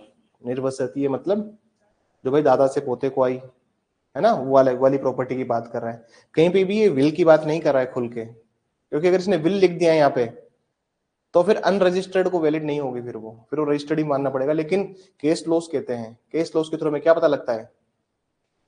केस लॉस के थ्रू में पता लगता है कि जो लास्ट है वो क्या है, वो फाइनल है। लेकिन लास्ट वन को प्रूव करना इज वेरी डिफिकल्ट। अगर कोई विल रजिस्टर्ड है और लास्ट वाली अनरजिस्टर्ड है, उसको साबित करना मुश्किल होता है। समझ में? विल का डिबेट समझ में आ गया होगा आपको। समझने की बात है, मैं लिखवाना इसमें कुछ नहीं चाहता क्योंकि हमारे out of the box topic है ये। कभी इंटरव्यू में आपसे पूछ ले कि विल के ऊपर क्या स्टेटस है विल का, क्या उसको रजिस्टर्ड होना चाहिए, तो आप बोल दीजिए कि सर रजिस्ट्रेशन तो होना चाहिए, रजिस्टर्ड होगा तो बेटर होगा। भाई अगर कोई विल रजिस्टर्ड है तो उसको आप सेक्शन 67 के अकॉर्डिंग साबित कर सकते हो। लेकिन अगर कोई विल अगर अनरजिस्टर्ड है तो लास्ट विल जो अंतिम उसकी वसीयत होगी, अंतिम विल होगी, वो क्या होगी? मान्य होगी। फिर उसको भी साबित करने के कौन से तरीके होते हैं विल को साबित करने के? 7 तरीके। कौन से तरीके हैं? अरे 7 तरीके मत भूलना बस कभी भी। किसी भी दस्तावेज को साबित करना है तो क्या है? विल भी तो एक डॉक्यूमेंट ही है, वसीयत भी तो एक दस्तावेज ही है ना सर। तो 7 तरीके से साबित करोगे। नहीं उसमें उसमें उसमें नहीं लिखा है 67 को, उसमें नहीं लिखा है 67, क्योंकि हम यहाँ पे दूसरी चीज साबित कर रहे हैं। ठीक है ना सर? आई थिंक समझ में आ गया होगा। तो आप ऐसे लिख दीजिए,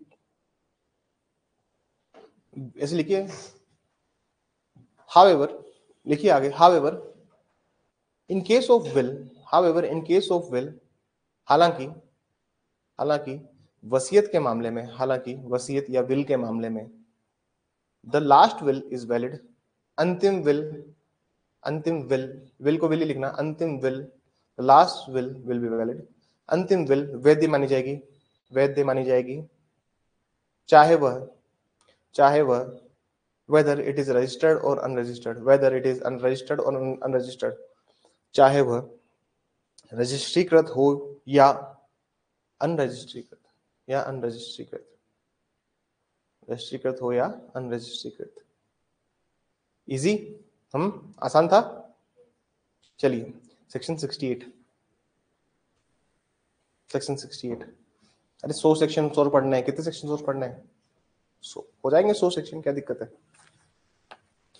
नेक्स्ट 30 क्लासेस बट 30 डेज में 25 क्लासेस तो लूंगा ही। अब संडे को भी 2-2.5 घंटे बुला के खिंचवाऊंगा, क्योंकि फिर बीएनएस भी करना है और बीएनएसएस भी करना है। याद रखो वो 2 बड़े सब्जेक्ट फंसे हुए हैं अभी, 3-4 महीने तो वो भी लेंगे, इतने लंबे नहीं चलेंगे वो, 80-90 क्लासेस लेंगे दोनों। उसमें इंपॉर्टेंट टॉपिक्स में स्टार्टिंग पढ़ाऊंगा, जैसे मैंने स्टार्टिंग में इंपॉर्टेंट पार्ट्स पढ़ाए ना इसके साक्षी अधिनियम के, वैसे वहां पे मैं इंपॉर्टेंट पार्ट्स पढ़ाऊंगा पहले। जितना लिखवाने का है वो एक साथ लिखवा देंगे। वो फॉर्म निकले हुए हैं भी बहुत सारे, तुम लोग भर रहे हो नहीं भर रहे हो? तुम तो पास आउट नहीं हुए, लेकिन जो पास आउट हो गए मैं उनकी बात कर रहा हूँ, वो फॉर्म निकले हुए हैं। जैसे कोल इंडिया का निकल गया, अभी डाला हुआ ना मैडम ने, कोल इंडिया का निकला। कोल इंडिया में हमारे एक मित्र हैं, वो जॉब कर रहे हैं, उन्होंने भेजी थी वैकेंसी। तो कोल इंडिया की नौकरी बहुत अच्छी है, बढ़िया सैलरी उसमें। उसमें इंटरव्यू नहीं है, उसमें इंटरव्यू नहीं है, वे भी तुम याद रखना। SC ST को नहीं चाहिए 60, उसमें इंटरव्यू नहीं है। 18 पोस्ट है उसमें, सीधा एक MCQ का एग्जाम है फालतू सा। हमारे मित्र निकाल सकते तो आप भी निकाल सकते हैं। आप सब अपने दोस्त को क्या करते, कम आंकते, आदत तो थी ना। नहीं देख लेंगे, हर आदमी की आदत होती है, अपने दोस्त को कम आंका जाता है। हमारे मित्र निकाल सकते तो आप भी निकाल सकते हैं। नहीं, हमारे मित्र होशियार तो थे, लेकिन वो निकाल लेंगे तो आप भी निकाल लेंगे, ठीक है ना। तो वो इस एग्जाम ऐसा एग्जाम है वो, इसमें इंटरव्यू नहीं होता है। मैं कभी, जो हमारे मित्र है ऋषि, बेहद बेहद ही एक उस परिवार से बिलोंग करते हैं वो, और उन्होंने बहुत संघर्ष किया जीवन में। बहुत हिंदी मीडियम से पढ़ते थे, जब कॉलेज में हम लोग गए तो हम दोनों क्लास के ऐसे बच्चे थे जो डिक्शनरी लेके क्लास में बैठते थे। ऑक्सफोर्ड की डिक्शनरी आती थी, बड़ा वाली एडिशन, हम दोनों एक डिक्शनरी को साथ में लेके बैठते थे। मैं इधर निकालता था, मेरा भी हिंदी मीडियम ही था 12वीं तक,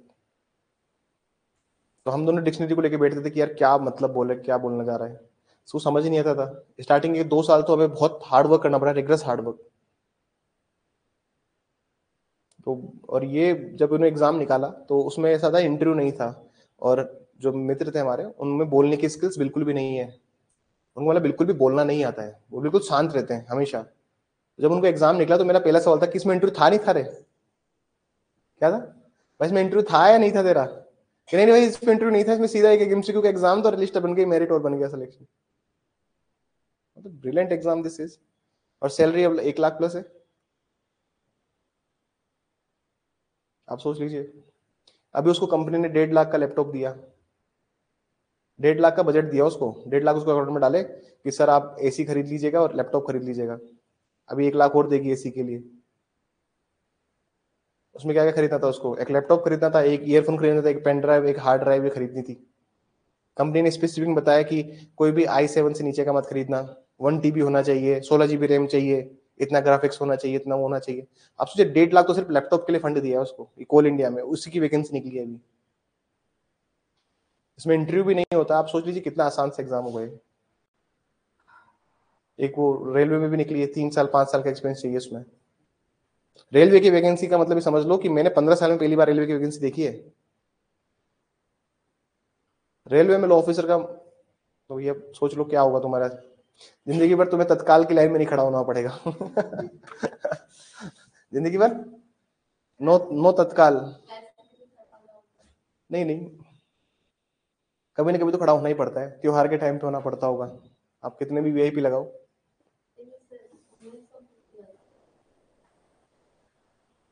नहीं होता भाई, नहीं होता ये। हाँ, कौन से ऐप के, मेक माई ट्रिप?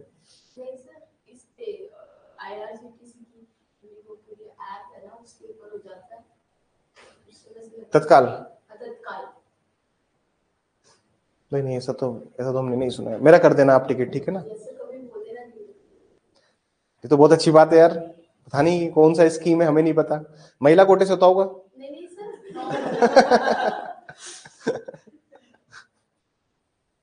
Very good then. हाँ, हम लोग परेशान रहते हैं तत्काल के लिए, ऐसी बात नहीं कि we have also some good approach, लेकिन मैं किसी का वो हाथ नहीं थामना चाहता। कहाँ से आते, गंगानगर हनुमानगढ़ वाली क्या? उधर से ट्रेन वहीं से स्टार्ट होती होगी मे बी, आप कभी इसमें कराओ आश्रम में या कभी जयपुर चेन्नई में कराओ, एक वेटिंग नहीं क्लियर होती है उसमें। तो एक ट्रेन चलती है आश्रम, यहाँ से अहमदाबाद है ना, वडोदरा, एक जयपुर चेन्नई चलती है, एक चलती है जयपुर बॉम्बे बांद्रा, एक वेटिंग नहीं क्लियर होती। पूजा एक्सप्रेस, एक वेटिंग क्लियर नहीं होती, पता नहीं। अब जैसे जोधपुर से जो लोग रहते हैं, कहाँ रहते हैं, जोधपुर, जोधपुर से उनको हर टिकट मिल जाता है, क्यों? क्योंकि ट्रेनें वहीं से लगती है। जोधपुर में रहने का बहुत एडवांटेज था किसी टाइम, कभी कभी वेटिंग नहीं मिलता वहां पे, क्योंकि सारी ट्रेन वहीं से लगती है। तो इतने लोग नहीं है जोधपुर में जो डेली कम्यूट करे। चलिए हम आगे चलते हैं, section 68।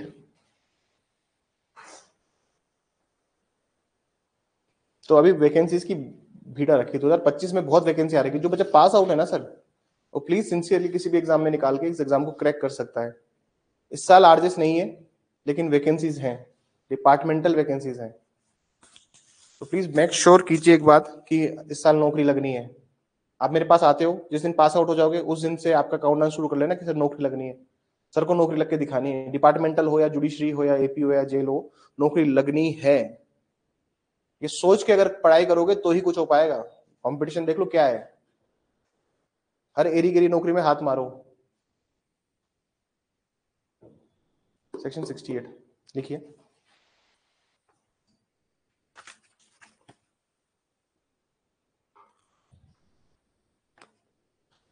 Wherever attesting witness is not found, जहां कहीं भी अनुप्रमाणक साक्षी का पता ना चले, जहां कहीं भी अनुप्रमाणक साक्षी का पता ना चले, wherever attesting witness is not found,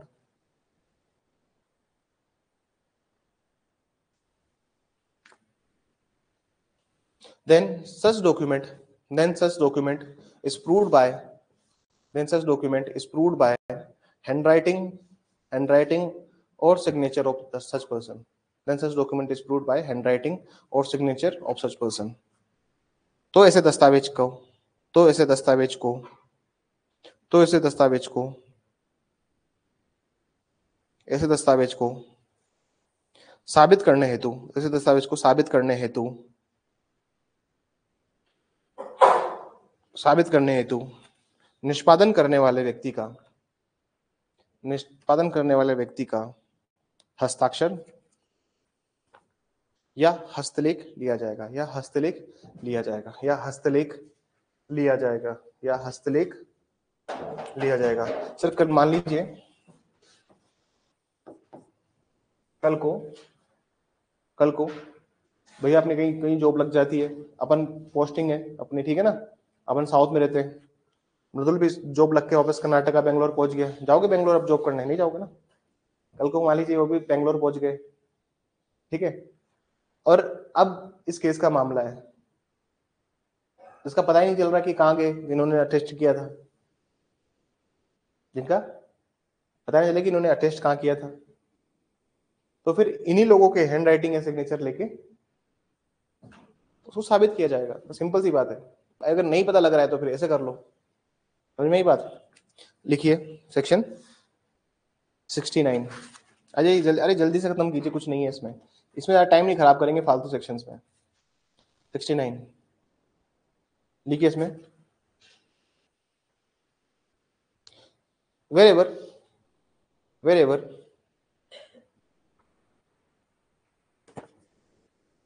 जहां कहीं भी wherever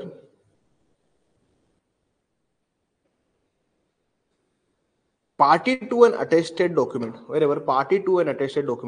जहां कहीं भी अनुप्रमाणित दस्तावेज के पक्षकार द्वारा wherever party to an attested document जहां कहीं भी अनुप्रमाणित दस्तावेज के किसी पक्षकार द्वारा स्वीकृति प्रदान की गई हो attested document has given admission of such execution has given admission of such execution has given admission of such execution स्वीकृति प्रदान की गई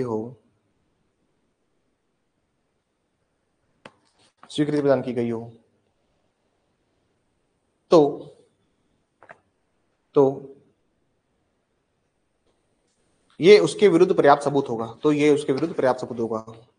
then it shall be sufficient proof of execution against him, then it shall be sufficient proof of execution against him, and it shall be sufficient proof of execution against him। तो उस दस्तावेज के निष्पादन का उसके विरुद्ध पर्याप्त सबूत होगा।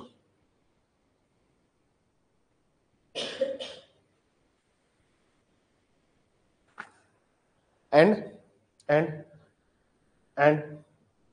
No need of attested witness और अनुप्रमाणित साक्षी की कोई आवश्यकता नहीं होगी, और अनुप्रमाणित साक्षी की कोई आवश्यकता नहीं होगी। अरे जब पार्टी ने खुद नहीं मान लिया कि हाँ साहब मैंने किया था एडमिट, हाँ अरे कल को मान लीजिए कविता खुद आके कह देती है कि हाँ सर हमारे बीच में एग्जीक्यूशन हुआ है डॉक्यूमेंट का, तो फिर क्यों बुलाएंगे? लेकिन कल को कविता मना कर देती है कि नहीं सर हमारे बीच में कोई इस मकान को लेकर कोई भी एग्जीक्यूशन निष्पादन नहीं हुआ था, तो फिर तो बुलाना पड़ेगा ना दोनों कलाकारों को। लेकिन अगर ये खुद मान लेती है कि नहीं नहीं सर हमने, तो आपको भी पता है कि सर हमने पढ़ा है ना ऑर्डर 8 रूल 5, अगर कोई पार्टी एडमिट कर लेती है, कोई पार्टी स्वीकृति प्रदान करती है, तो स्वयं के विरुद्ध साक्ष्य लिया जाएगा। और एक और सेक्शन था, कौन सेक्शन था? 53 का प्रोवाइसो, वहां पे भी हमने पढ़ा ये बात। 53 का परंतु भी याद है आपको कि अगर कोई पार्टी एडमिट कर रही है, कोई स्वीकृति प्रदान कर रही है, तो उसको फिर साक्ष्य साबित करने की आवश्यकता नहीं है। 53 है ना, कंफर्म देखो। Earlier it was 58, yes now it is 53। Very good Kavita. Sections याद करने स्टार्ट कर दिया, मतलब नए वाले सेक्शंस। हाँ क्लास में इतनी बार रिपीट होते हैं ना कि आपको यहीं पे थोड़ा कुछ तो दिमाग में जाएगा ही। चलिए सेक्शन 70 में आ जाइए प्लीज। बस खत्म हो गया, और क्या यार इतना टाइम थोड़ा लगेगा इसमें। सेक्शन 70 में आ जाइए। Wherever attesting witness is denied, जब कभी अनुप्रमाणक साक्षी निष्पादन का प्रत्याख्यान करे, जब कभी अनुप्रमाणक साक्षी निष्पादन का प्रत्याख्यान करे, wherever attesting witness denied execution, wherever attesting witness is denied execution, or he does not recollect, और निष्पादन का स्मरण ना हो, भूल जाए ना सर मैं तो दिन में मेरे पास तो 100 बच्चे हैं, अब 100 बच्चे आ रहे हैं मेरे पास, 100 बच्चे अलग अलग मेरे को लेके जा रहे हैं, सर हमारा डॉक्यूमेंट रजिस्टर्ड कर दो, मेरे को 100 बच्चे लेके जा रहे हैं, मेरे को क्या पता कब लेके गया था निशान। हो सकता है ना मैं मना कर दूं कि नहीं मैं तो सर हर बच्चे के साथ चला जाता हूँ, व्यवहार साधन है, मेरे को नहीं पता,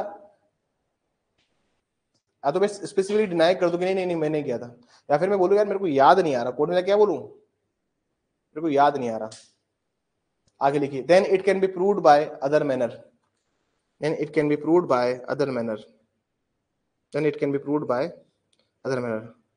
तो उसे अन्य साक्ष्य द्वारा साबित किया जा सकेगा, then it can be proved by other manner में कौन से तरीके आएंगे, ब्रैकेट में लिख दीजिए 7 वेज, 7 तरीके आ जाएंगे ना सर। फिर तू नहीं, अच्छा तू साबित नहीं कर पा रहा, तेरे को याद नहीं आ रहा है, ऐसा कर मुन्ना अपना साइन सिग्नेचर लिख के दे कागज में, कैसे में दे, कागज में, खाली कागज में तेरे साइन लिख के दे, फिर कोर्ट देखेगा ऐसे करके। कौन सेक्शन में? 72 में। अरे ये तो पढ़ा हमने आज क्लास में, तो समझा कि डॉक्यूमेंट कैसे साबित करना है। कोर्ट क्या करेगा, तेरे को साबित नहीं हो रहा ना, रुक जा, एक्सपर्ट बिठाते हैं तेरे, सिग्नेचर देखे और सिग्नेचर ऐसे लग रहे थे बिल्कुल ही कॉपी पेस्ट मारे हैं, तो कोर्ट ने हाँ सिग्नेचर तो वही है, सामने वाली पार्टी बोलती सर एक बार एक्सपर्ट बिठा लिया जाए, बिठाओ एक्सपर्ट 39 में। ये भी तो एक तरीका है, उस आदमी को भी डॉक्यूमेंट दिखाएंगे, तू देख ये कागज तेरे को याद आ रहा है देखने से, रिफ्रेशिंग मेमोरी है तो स्मरण ताजा करने के लिए। Earlier it was 159 160, now it is I don't know which section now it is 159 160 में दिया हुआ है, वो सेक्शन होगा 159 160। अब देखो एक बार 159 160 कौन सा सेक्शन बन रहा है अब? 162 कौन सा बन रहा है? 162 कोर्ट खुद भी बोल सकता है ले भाई ये 10 डॉक्यूमेंट पकड़, याद आ रहा है, नहीं याद आ रहा, कोई बात नहीं, इस कागज में सिग्नेचर करके दे। तो बाकी अन्य तरीके जो हैं उनसे उनकी भी बात कर रहे हैं ना सर 70 में। तो यहाँ पे आपका खत्म हो गया, कहां तक खत्म हो गया यहाँ पे, अरे हम कहां तक खत्म कर चुके हैं मामले को, 73 तक। अरे कहां तक खत्म कर दिया, 73 तक हम गेम ओवर कर चुके हैं। चलिए अब सर दो दस्तावेज समझिए एक बार। कौन से दस्तावेज समझिए, आप समझने की कोशिश कीजिएगा। सर देखिए इधर नया टॉपिक स्टार्ट हो रहा है। दो तरह के डॉक्यूमेंट्स होते हैं। अरे डॉक्यूमेंट्स को समझ लीजिए, कोर्ट में बहुत हीरो बन के घूमेंगे आप, वकालत करो या फिर जज बनो, सबके बस की नहीं है इनको समझना डॉक्यूमेंट कैसे सब प्रूफ साबित किया जाता है। मान लीजिए डॉक्यूमेंट्स दो तरह से होते हैं सर, एक है पब्लिक डॉक्यूमेंट, कौन सा था सर, इसको हम कहते हैं लोक दस्तावेज, क्या कहते हैं। दूसरा होता है प्राइवेट डॉक्यूमेंट, इसको कहते हैं प्राइवेट दस्तावेज।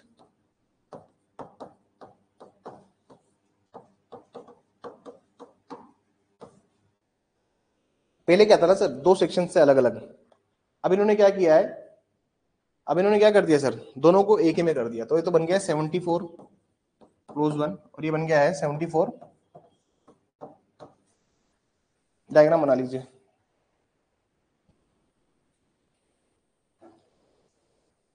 पब्लिक डॉक्यूमेंट आरजेएस में पूछा हुआ है बहुत पहले, आज के 15 साल पहले के आरजेएस में, 20 साल पहले जब आरपीसी एग्जाम कराता था ना तो सिर्फ फालतू सवाल पूछता था, लेकिन उसे हाईकोर्ट कराने लगा है। There is some standard in the questions. ऐसा नहीं कि कुछ भी मुंह उठा के राह चलते सवाल पूछ रहे हैं आपसे, आ जाओ बताओ, ऐसा नहीं होगा।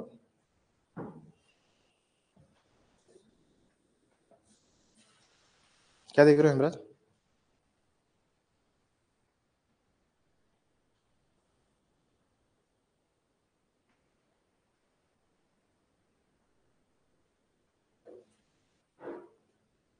क्लास लंबी चलेगी आज, ठीक है ना, आधे एक पौन घंटे और पढ़ाऊंगा। मैं सोच रहा हूँ इस सब फालतू पार्ट को खत्म करके, तो कुछ है नहीं इन क्लासेस में अननेसेसरी मेरे टाइम समझाने का, खोटी करने का कोई मतलब नहीं। समझ, ये डायग्राम बन गया। अब सर पब्लिक डॉक्यूमेंट होते क्या है वो समझो। सवाल लिखिए, what do you understand by public document, what do you understand by public document, what do you understand by public document. यहाँ से सवाल क्या आता है प्रीलिम्स में वो सुनिए। यहाँ सवाल आता है प्रीलिम्स में, आपको ऑप्शन दे देंगे which is not a public document, लोक दस्तावेज क्या नहीं है, और 4 ऑप्शन दे देंगे, या फिर which is a private document. क्या आप जाके एमसीक्यू देखिएगा इस टॉपिक से रिलेटेड, परीक्षा मंथन में देखो या किसी में भी देखो, प्री के क्वेश्चन यहाँ पे इस टाइप के सवाल मिलते हैं। मैं एक लिस्ट लिखा दूंगा पूरी, कभी कोई सवाल गलत नहीं होगा वहां से, ठीक है ना, कि भाई ये लिस्ट है, इसमें ये सारे पब्लिक डॉक्यूमेंट है, ये लिस्ट है सारे प्राइवेट डॉक्यूमेंट है। और कभी कभी एक सवाल को एक्सट्रीम बनाने के लिए भी पूछ लेते हैं, किस केस में बोला गया कि FIR is not a public document. अब वो केसेस के नाम मेरे को नहीं पता, वो अपने हिसाब से मेहनत करते रहना। मैं कितने केसेस लिखाऊंगा, लिस्ट तो बहुत बड़ी है ना सर, ये लिस्ट क्या है, ये लिस्ट तो बड़ी है ना। सवाल लिखिए, what do you understand by public document, लोक दस्तावेज से आप क्या समझते हैं। अरे सर छुट्टी हुई है 3 दिन, पढ़ाना बहुत सारा पड़ेगा। अब 12 बजे 1-2 बजे भी छोड़ दूंगा तो कोई वो नहीं है ना, दिक्कत थोड़ी ना, अपने खाना वाना मंगवा लेना यहीं पे, दिक्कत है क्या। अब 3-4 दिन समझ लो, 1 महीने जो है ना, 1 महीना हर दिन बहुत ज्यादा पढ़ाऊंगा, बात समझ में आई। इस वीक में हमें 95-100 तक पहुंच जाना है, फिर बर्डन ऑफ प्रूफ स्टार्ट करूंगा। वो तो अच्छे टॉपिक्स है बहुत, उनमें मजा आता है पढ़ने का। ये तो बोरिंग टॉपिक है इसलिए थोड़ा सा स्पीड अप कर दिया है, गेयर डाउन कर दिया है यहाँ पे। गेयर डाउन मतलब जानते हो ना क्या होता है, गेयर डाउन का मतलब जानते क्या होता है। गेयर डाउन का मतलब होता है एक्सलेट कर देना, उबड़ खाबड़ रास्तों पे गाड़ी चलानी तो क्या करना पड़ेगा, गेयर डाउन।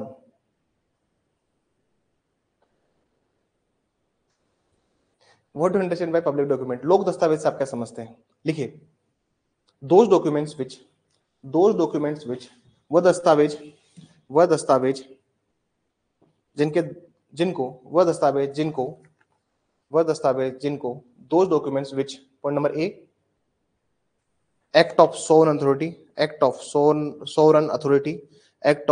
अथॉरिटी, जिनको प्रभुता संपन्न प्राधिकारी द्वारा जारी दस्तावेज, प्रभुता संपन्न प्राधिकारी द्वारा जारी दस्तावेज, प्रभुता संपन्न प्राधिकारी द्वारा जारी दस्तावेज। पॉइंट नंबर बी लिखिए, official body and tribunal, official body and tribunal, शासकीय निकाय और अधिकरणों के दस्तावेज, शासकीय निकाय और अधिकरणों के दस्तावेज।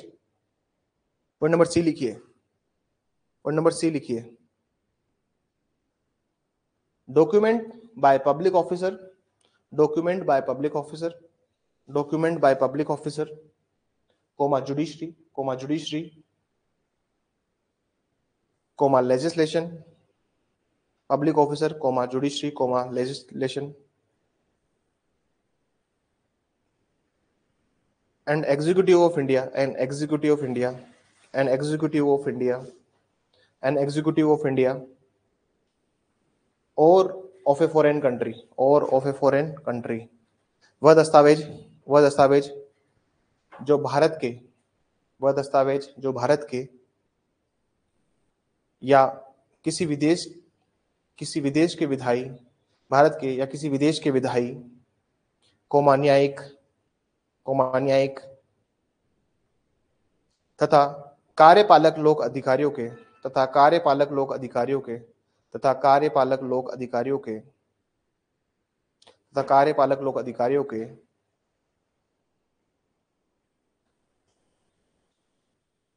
कार्य के रूप में, कार्य के रूप में या कार्य के अभिलेख के रूप में है, या कार्य के अभिलेख के रूप में है। अलग से पॉइंट डाल के लिखिए, अलग से लिखिए पॉइंट डाल के, तुम लिखिए,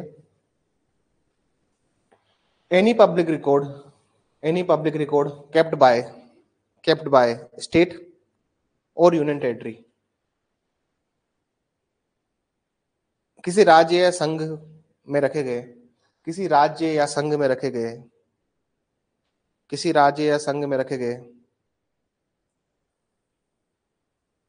प्राइवेट दस्तावेज के लोक अभिलेख, प्राइवेट दस्तावेज के लोक अभिलेख, public record kept in any state और union territory of private document, of private document. अब सर एक एक पॉइंट समझ लीजिए क्या क्या है। सर पहले तो क्या है सोवरेन अथॉरिटी, सोवरेन अथॉरिटी क्या होती है, प्रभुता संपन्न प्राधिकारी क्या होता है, पहले समझिए। प्रभुता संपन्न प्राधिकारी होता है, सोवरेन अथॉरिटी क्या है अपने देश की, जैसे मान लीजिए जैसे पार्लियामेंट है, या फिर जो वो सारी बॉडी जो इंडिविजुअली काम कर रही है, ठीक है, जैसे ह्यूमन राइट कमीशन हो गया, ये सब सोवरेन अथॉरिटीज, सोवरेन बॉडीज है। या फिर कोई ऑफिशियल बॉडी बना दी इन्होंने, SC/ST कमीशन बना दिया इन्होंने, उसका कोई डॉक्यूमेंट है, इससे पब्लिक डॉक्यूमेंट, ठीक है। या फिर कोई ट्रिब्यूनल का कोई ऑर्डर है, ट्रिब्यूनल होती है ना सर, जैसे national company law tribunal, national green tribunal, अब इनका कोई डॉक्यूमेंट है, ये क्या है, पब्लिक डॉक्यूमेंट है। या फिर पब्लिक ऑफिसर ने कोई डॉक्यूमेंट जारी किया है, कलेक्टर साहब देते हैं ना छुट्टी, 14 जनवरी को संक्रांत की छुट्टी मनाई जाती है, जयपुर कलेक्टर का अवकाश रहेगा, तो वो भी क्या है, पब्लिक डॉक्यूमेंट है। या फिर जुडिशरी का कोई, अब सुप्रीम कोर्ट ने कोई जजमेंट दिया है, दिया ना, supreme versus state of versus union of India, public document है, सबके पास है। क्या कोई कॉपीराइट क्लेम कर सकता है क्या? कल को मैं लाइव लॉ का जजमेंट या ICC का जजमेंट आप लोगों को सर्कुलेट कर दूं पढ़ने के लिए, तो ये लोग मेरे पे केस फाइल करेंगे? जैसे पब्लिक डॉक्यूमेंट, जो चीज पब्लिक डोमेन में है उसके ऊपर तुम कैसे राइट क्लेम कर सकते हो? या फिर लोक अभिलेख के रूप में रखे गए प्राइवेट दस्तावेज, मतलब पब्लिक रिकॉर्ड में आपने कोई प्राइवेट डॉक्यूमेंट रखा हुआ है, आपकी 10th-12th की मार्कशीट, 10th-12th की मार्कशीट क्या है तो प्राइवेट डॉक्यूमेंट ही, लेकिन रखा किसके पास है? CBSE के पास होगा, या फिर अजमेर बोर्ड में होगा। आपके जन्म मृत्यु के प्रमाण पत्र है तो प्राइवेट डॉक्यूमेंट, लेकिन रखे किसने? स्टेट ने संभाल के रखे ना। भाई आपको मूल निवास चाहिए, या फिर आपको चाहिए अपना बर्थ सर्टिफिकेट, तो कहाँ जाओगे? तो बर्थ एंड डेथ रजिस्ट्रेशन जो आपका काउंटर होगा वहीं जाओगे, वहीं जाके लेके आओगे, नगर पालिका, म्यूनसिपालिटी, जहां से भी आपका बना होगा वहीं जाके लेके आओगे। तो वो डॉक्यूमेंट्स भी क्या रखती है? स्टेट रखती है। अब मान लीजिए घर में बाढ़ आ गई या आग लग गई, सबसे पहले आदमी क्या उठाता है? अपने डॉक्यूमेंट्स की फाइल। क्या उठाएगा? अरे डॉक्यूमेंट की फाइल मत उठाओ, वो तो वैसे भी प्राइवेट, वो तो वैसे भी पब्लिक के पास में सेफ है। तुम्हारी यूनिवर्सिटी की मार्कशीट तुम वापस जाके निकला लाओगे, लेकिन आदमी सबसे पहले कहाँ भागता है? लेकिन उसको क्या उठाना चाहिए? सोने, गहने, पैसा, कैश, ये उठाना चाहिए, लैपटॉप, मोबाइल, क्योंकि वो अगर गया तो फिर कोई वो कौन जिम्मेदार है? अरे जयपुर में भूकंप आया था ना अभी 2-3 साल पहले, पूरी बिल्डिंग बिल्डिंग हिल गई थी, सब कुछ ऐसे धर धर हो गया था। मेरी गाड़ी खड़ी थी पार्किंग में नीचे, तो मैं सोच रहा था कि यार गाड़ी को निकाल देता हूँ, साइड में कर देता हूँ, बिल्डिंग गिरी, मतलब मैं, अरे तू भी तो जाएगा, फिर गाड़ी का कौन चलाएगा? दिमाग क्या काम कर रहा था कि यार गाड़ी में ऐसा करते हैं, अपने डॉक्यूमेंट्स, बैग, मोबाइल, पर्स जो है ना, अपना लैपटॉप वगैरह सब गाड़ी में रख देता हूँ और गाड़ी को बाहर खुले में खड़ा कर देता हूँ, बिल्डिंग गिरेगी तो गाड़ी बच जाएगी, अरे मेरा क्या होगा? ये नहीं सोच रहा मैं उस टाइम पे। समझ में आई? भी जो डॉक्यूमेंट है, अभी जो प्राइवेट, कुछ जनता के प्राइवेट डॉक्यूमेंट सरकार भी अपने पास संभाल के रखती है। वही लास्ट पॉइंट हमने लिखा, ये भी है पब्लिक, होते तो वो प्राइवेट डॉक्यूमेंट है, लेकिन सरकार भी उनको क्या करती है, अपने पास संभाल के रखती है कि हम, हमारे पास है, कोई डोंट वरी। याद है कि किसी आदमी के डॉक्यूमेंट गिर गए, आपने पढ़ा होगा ना फेसबुक पे, कहीं व्हाट्सएप पे, किसी आदमी के डॉक्यूमेंट्स गिर गए हैं, ये आदमी रेलवे की भर्ती में गया हुआ था, इसके डॉक्यूमेंट मिले हैं, इस व्हाट्सएप को, इस मैसेज को हर ग्रुप में फॉरवर्ड करें, किसी का भविष्य बचाएं। अरे भविष्य क्या बचाएं, वो सब पब्लिक डॉक्यूमेंट है, ले लेगा वापस। भविष्य क्या बचाना है इसमें? पैसा मिला हो, ज्वेलरी मिली हो तो चलो ठीक है, भविष्य बचाएं। समझ में आ रही है? अरे किसी घर में चोरी होती है ना, चोरी, चोर सोना ले गए 10 तोला 50 तोला, समझ लेना वो परिवार 10 साल पीछे चला गया। परिवार कहाँ चला गया? अरे परिवार कहाँ चला गया? 10 साल पीछे। और किसी घर में चोरी हुई, वो आपके चोर डॉक्यूमेंट लेके जाता है क्या?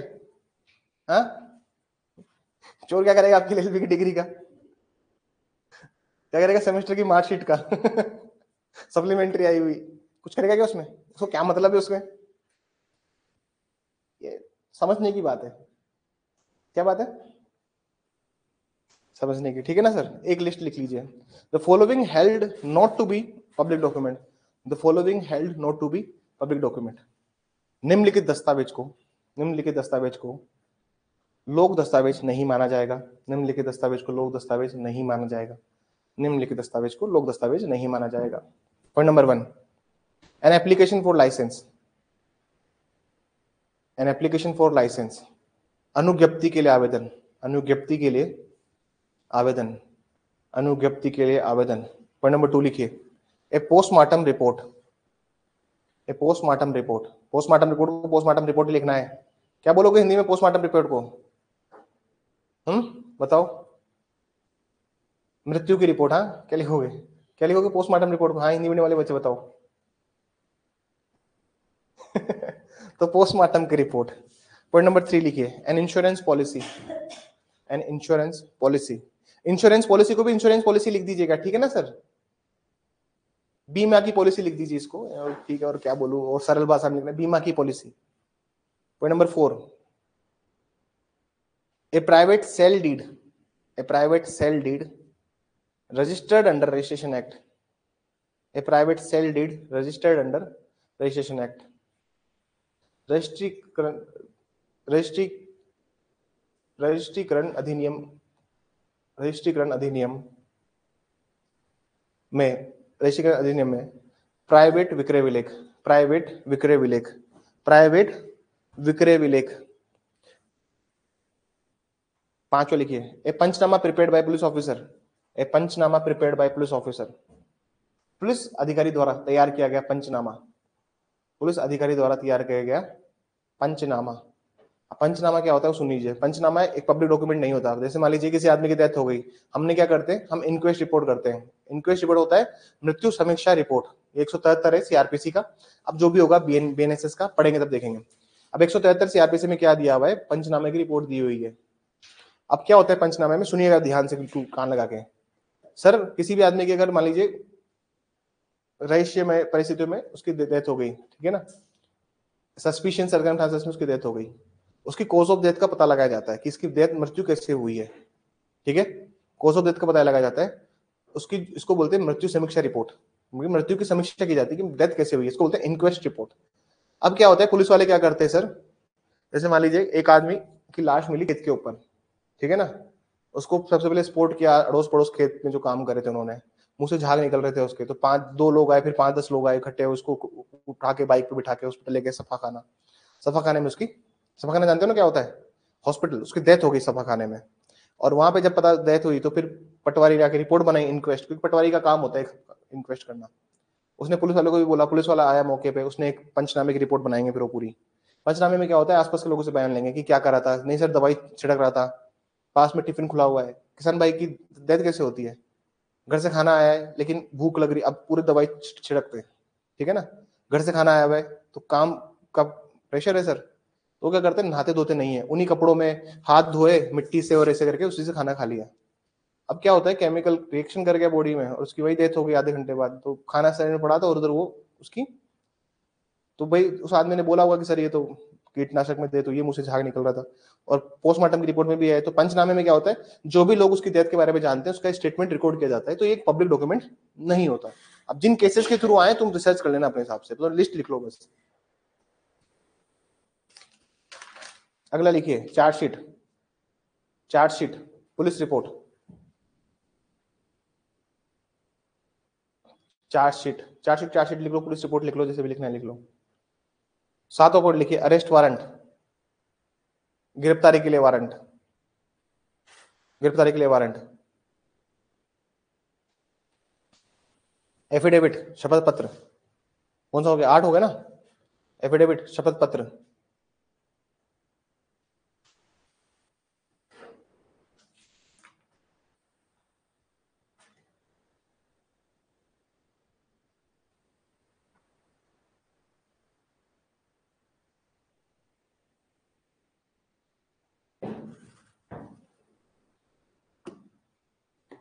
ठीक है, अब लिखिए 74 का 2, हेडिंग डाली प्राइवेट डॉक्यूमेंट, हेडिंग डाली प्राइवेट डॉक्यूमेंट, हेडिंग डाली प्राइवेट डॉक्यूमेंट। और कहीं कहीं पे आपको ये भी मिलेगा कि सर ने जो लिस्ट लिखाई ना, उसमें तो सर इसको तो नहीं सर प्राइवेट डॉक्यूमेंट माना है, कहीं कहीं पे आपको ये भी मिलेगा। तो सर जजमेंट अलग अलग होते हैं, क्या होते हैं, जजमेंट अलग अलग होते हैं। तो ये लिस्ट बहुत अनसर्टेन है, ये सवाल बहुत फालतू है, जहां भी पूछा जाएगा, पूछा नहीं जाता, आरजीएस में नहीं आएगा इस टाइप का सवाल। इस टाइप का सवाल कहाँ आएगा, जेलों में आएगा। कहाँ आएगा, हाँ, आरजीएस नहीं पूछेगा ऐसे फालतू घटिया सवाल। वो एक certain level of quality maintain करते हैं कि डॉक्यूमेंट क्या है, जिसको मानेंगे नहीं मानेंगे। जेलों में ऐसे आते हैं, हरियाणा के एग्जाम्स होते हैं, एडीए हरियाणा में होते हैं, उसमें आता है। और जैसे एमपी में एग्जाम हो उसमें आप, छत्तीसगढ़ में पूछता है ऐसे सवाल, गुजरात में पूछेगा ऐसा सवाल। राजस्थान का RGS has maintain certain standard, Delhi में भी नहीं आता है सवाल। हरियाणा का जो जुडिशियल सर्विसेज का एग्जाम को उसमें नहीं आएगा, यूपी जुडिशरी में आएगा, लेकिन इस टाइप का सवाल फालतू सवाल होते हैं। अभी लिस्ट बहुत डिस्प्यूटेड भी होती है, सर ये तो इसमें तो माना है सर, इस डॉक्यूमेंट इस जजमेंट में तो माना है। अरे भैया, तो जिसमें माना है तो जजमेंट अलग अलग होते हैं, और जजमेंट ऐसे हैं कि वो ओवर रूल भी नहीं कर रहे हैं एक दूसरे को। सारे जजमेंट दो दो जजेस बेंच दे रहे हैं, कौन दे रहे हैं, दो जजेस बेंच दे रही है, किस किसको मानोगे। और ऐसा कोई इशू नहीं है, लीगल इशू किसी में माना है किसी में नहीं माना, लेकिन कोई सेटल्ड लॉ नहीं है इनका, बहुत अनसेटल्ड है, कोई भाई स्थिर स्थिर कानून नहीं है इनके अंदर, तो किसी मानते किसी में नहीं मानते। बात समझ में आ रही है। लिखिए आगे, पब्लिक प्राइवेट डॉक्यूमेंट, प्राइवेट दस्तावेज, इसमें लिखिए सच डॉक्यूमेंट, 74 का 2 है सर, ठीक है ना, प्राइवेट दस्तावेज, such document which are other than public document, such document which are other than public document, वह दस्तावेज, वो दस्तावेज जो कि लोक दस्तावेज से भिन्न है, जो कि लोक दस्तावेज से भिन्न है, जो कि लोक दस्तावेज से भिन्न है, जो कि लोक दस्तावेज से भिन्न है, वो क्या है, प्राइवेट दस्तावेज। ठीक है, भिन्न जहां पे लिखा है ना भिन्न है, अदर देन, उसमें आप लिख लीजिए other than section 74 close 1, other than section 74 close 1 लिखा है ना, से भिन्न है। भिन्न में आप ब्रैकेट में लिख सकते हो 74(1) से भिन्न है जो, ठीक है ना, भिन्न के पहले लिख सकते हो 74(1), उससे भिन्न हो तो वही है ना, क्योंकि 74(1) में क्या है, सारे वही डॉक्यूमेंट है। कॉपी को 2 भाग में डिवाइड करेंगे, तो लिखिए पब्लिक डॉक्यूमेंट, डिफरेंस लिख लीजिए सर इनका, ये 3 नंबर में पूछा सकता है। प्राइवेट डॉक्यूमेंट, लोक दस्तावेज, प्राइवेट दस्तावेज, अंतर लिखिए जल्दी जल्दी।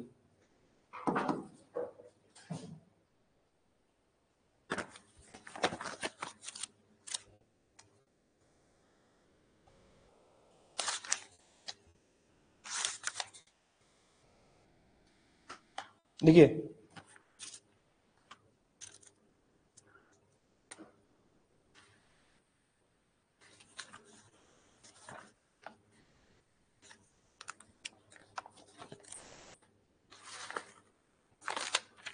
Just a second.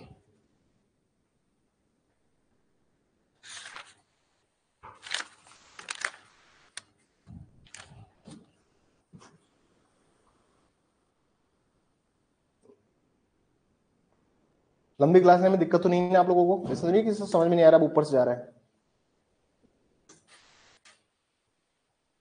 लिखिए इसमें, these documents are considered as privileged document. These documents are considered as privileged document under section 129. These documents are considered as privileged document under section 129. इन दस्तावेजों को धारा 129 के अंतर्गत विशेषाधिकार दस्तावेज माना जाता है। विशेषाधिकार दस्तावेज माना जाता है। लिखिए इसमें, no privilege to these documents. इन दस्तावेजों को कोई विशेष अधिकार नहीं होता। लिखिए इधर, इन दस्तावेजों को कोई विशेष अधिकार नहीं होता। No privilege to this document. देखिए, certified copy is also recognised for public document. लोक दस्तावेजों को प्रमाणित प्रतियों द्वारा मान्यता प्राप्त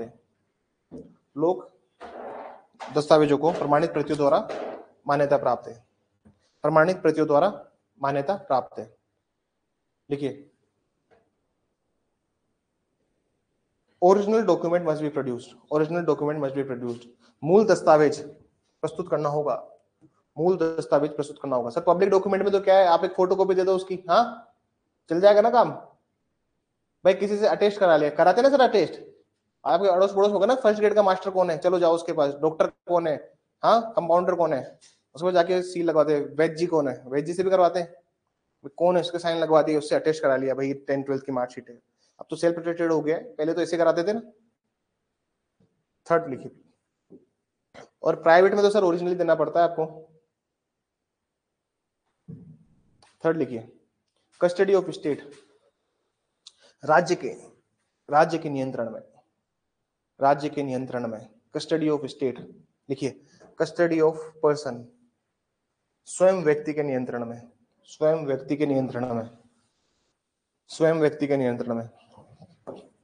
इधर लिखिए, राइट टू इंस्पेक्ट। निरीक्षण करने का अधिकार होता है। Right to inspect under section 75। निरीक्षण करने का अधिकार होता है धारा 75 के अंतर्गत। निरीक्षण करने का अधिकार होता है धारा 75 के अंतर्गत। इधर लिखिए, नो राइट टू इंस्पेक्ट। निरीक्षण करने का कोई अधिकार नहीं होता। सवाल लिखिए अगला, व्हाट इज सर्टिफाइड कॉपी? प्रमाणित प्रति क्या है? प्रमाणित प्रति क्या है? छोड़ दें, आगे चला जाए, चलो छोड़, इतना ही है, 1 घंटा 50 मिनट क्लास हो चुकी है। और पढ़ा दें 2.5 घंटा, हाँ आधे घंटा पौन घंटा और खींच दूं, फिर दूसरा सब्जेक्ट भी तो पढ़ाना है, 10 बज रहे, उसको भी पढ़ाएंगे तो उसको भी 12:30 तक पढ़ाऊंगा ही। चलो आज के लिए इतना ही काफी है। मेरे को सीपीसी में आज 22-23 करवाना है ऑर्डर, ठीक है ना। और 22-23 में हम पढ़ रहे थे अबेटमेंट और विड्रॉल ऑफ सूट भी आज ही करा दूंगा, ये करवाऊंगा। उसके बाद मैं सोच रहा हूँ बड़े बड़े जो ऑर्डर है पढ़ाने वाले, उनको पहले डील किया जाए। फालतू ऑर्डर्स में लिखवाने में समय बहुत जाता है ना। तो उसके बाद मैं सोच रहा हूँ 37 करवा देते हैं, 39 करा देते हैं, 38 करा देते हैं, 34, 35, 33, 32 और 41 और 21 इनको पहले करा दिया जाए, फिर बस लिख लेने का काम ही बचेगा फिर तो, है ना। क्या बोला जाए, बताओ क्या बोलती है पब्लिक? ठीक है।